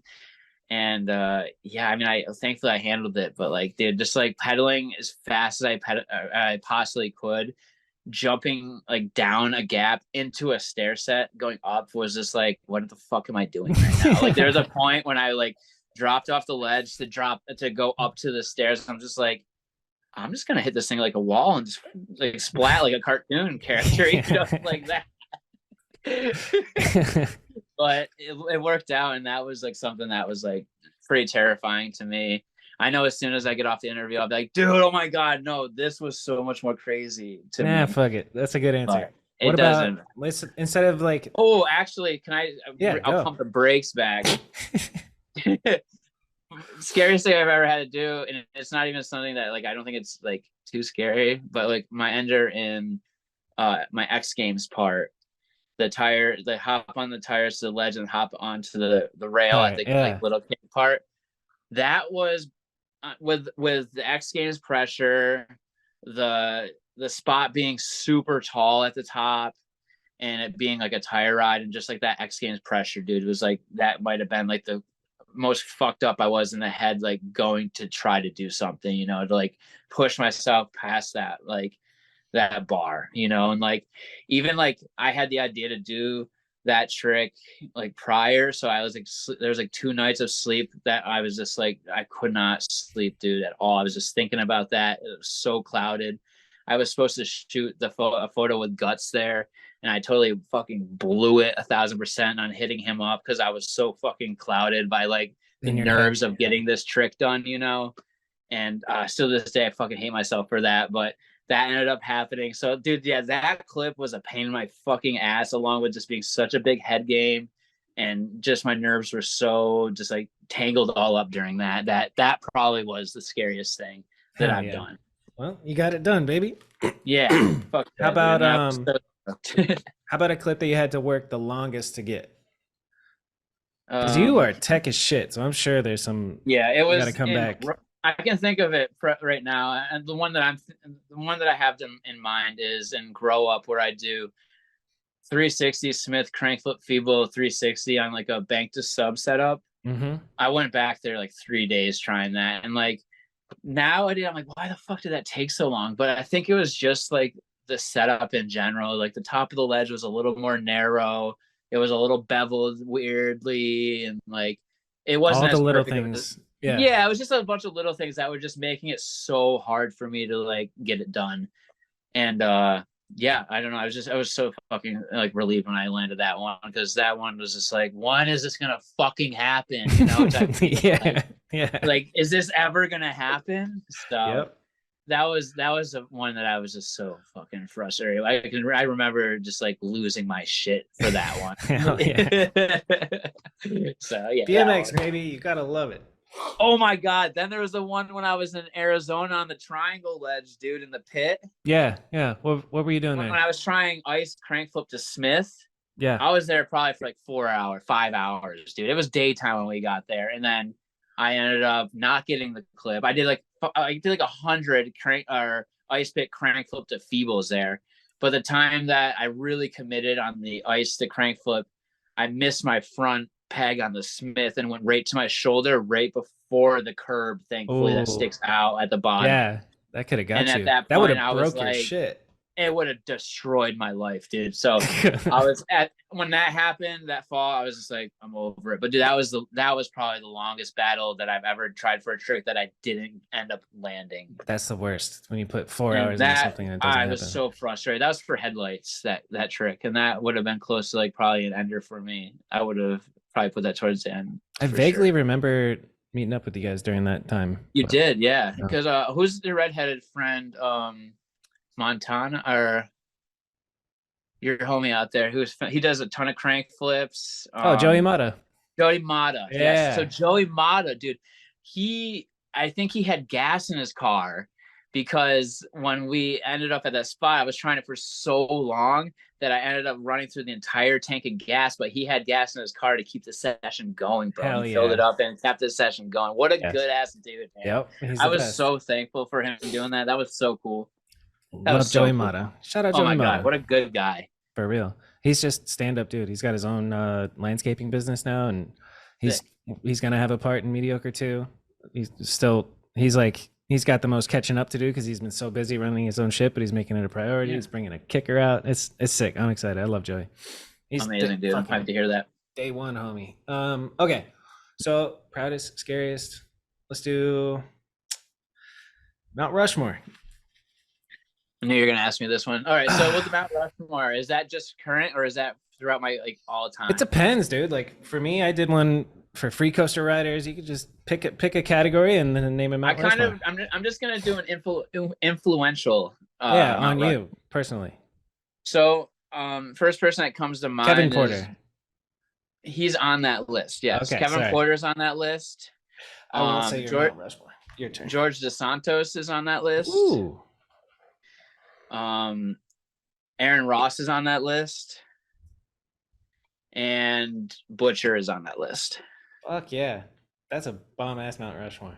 So it's a very random one, but like all those people had certain like things that like really rubbed off on me. I would say like certain tricks or styles or just like, I don't know, just certain eras like that, like brought me up, you know, like certain things that I was into in that time period. So yeah. Oh, you know what we should do? Mount Rushmore of all-time fuck-footed riders.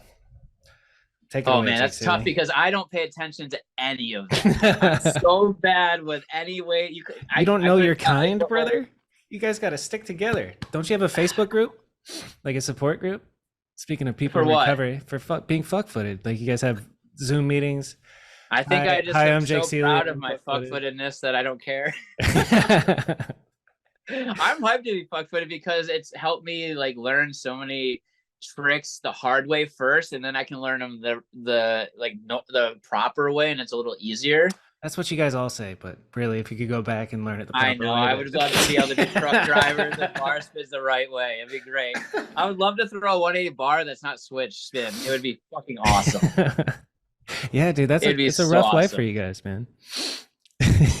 It is tough. Like, cool, we get blessed with the look back. Sick. Wow, he does a 180 look back. Cool. Yeah, cool. I love how he just chooses to do that trick. Everyone's doing like 3 manual 180s now. Oh, sick. My foot doesn't help me spin after the 360. It just shoots me to the ground. So that trick is basically out the door for me. That's out the window. There's just like so much stuff there that dude, you're so right. There's a lot of stuff that's like being fuck-footed just sucks for sure. But it's a blessing. It's a blessing and a curse, man. Aaron Ross 100%. Is one of them. Honestly, I couldn't think of a Mount Rushmore for it either. Aaron Trent's Lutz. Oh, dude, Trent's amazing with it. He's sick. Yeah. Who the fuck else? Come on, where are they at? They're in my head somewhere. Yeah, me too. I'm just like going through the Rolodex. Nobody in the X Games is fuck-footed, I'll tell you that much. Nobody at X Games Real BMX Street best trick contest was fuck-footed. Dude, whatever.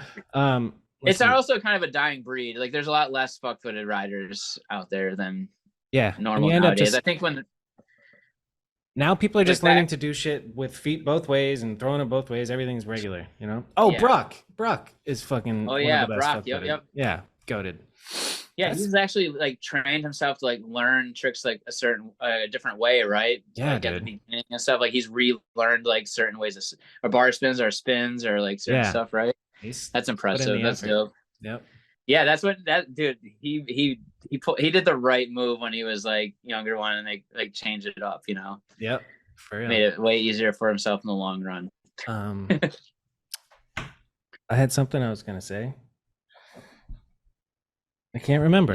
It's late, man. Hey, it's late. We've done really good though so far. Yeah. We're wrapping this interview up. What's been your favorite part?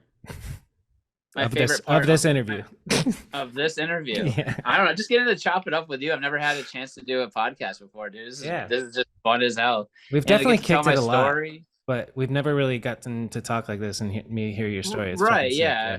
It's cool to be able to tell a story, you know, because like in like a normal conversation, you know, I'd love to be talking and asking you questions too, you know, but like. You don't always get the chances to blurt out your life and like everything, you know? So it's kind of cool. It's sweet. I've had fun doing it, you know. Like when you finish the story and we reach present day, it honestly was like everything feels right, you know, like so cool. Yeah. So Hell yeah, dude. Exactly. And I got to share like my life now with the vintage clothing and stuff Yeah. and all that. So I don't know, man. I'm stoked. I think we covered a lot of good stuff. We didn't really get into any like crazy edgy stuff or any wild stories, but like I No. don't know, there's nothing. I don't know. We're doing It's all for the right. kids, man. This Yeah, podcast it's for the what it is, kids. man.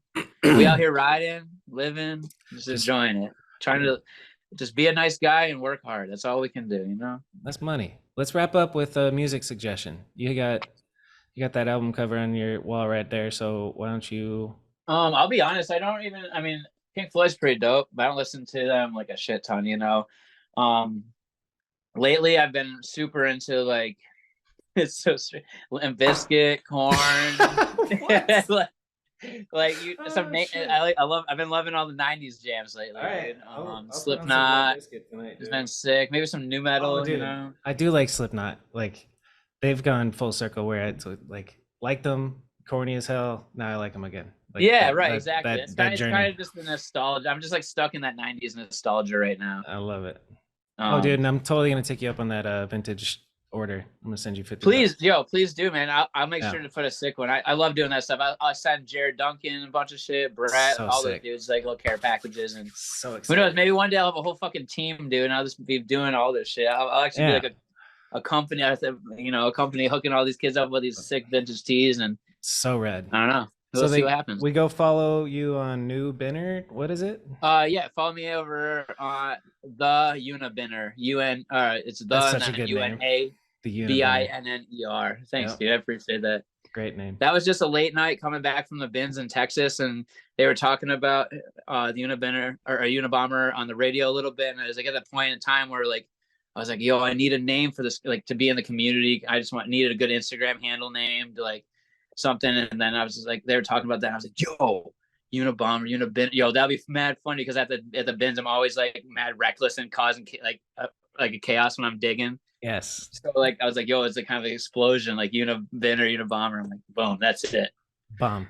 That's how I came up with that name. That's it. So everybody go follow the Unibinner, and I won't record an outro. I'll just say, hey, thanks for watching. This is the end of the video. Please like and subscribe. Okay. Do it. Adios, Jake Seeley. Adios, Pachacho. Thanks again, man. This is stoked. Thank you, Bobby. I'm hyped that we finally made it happen. Big time. All right.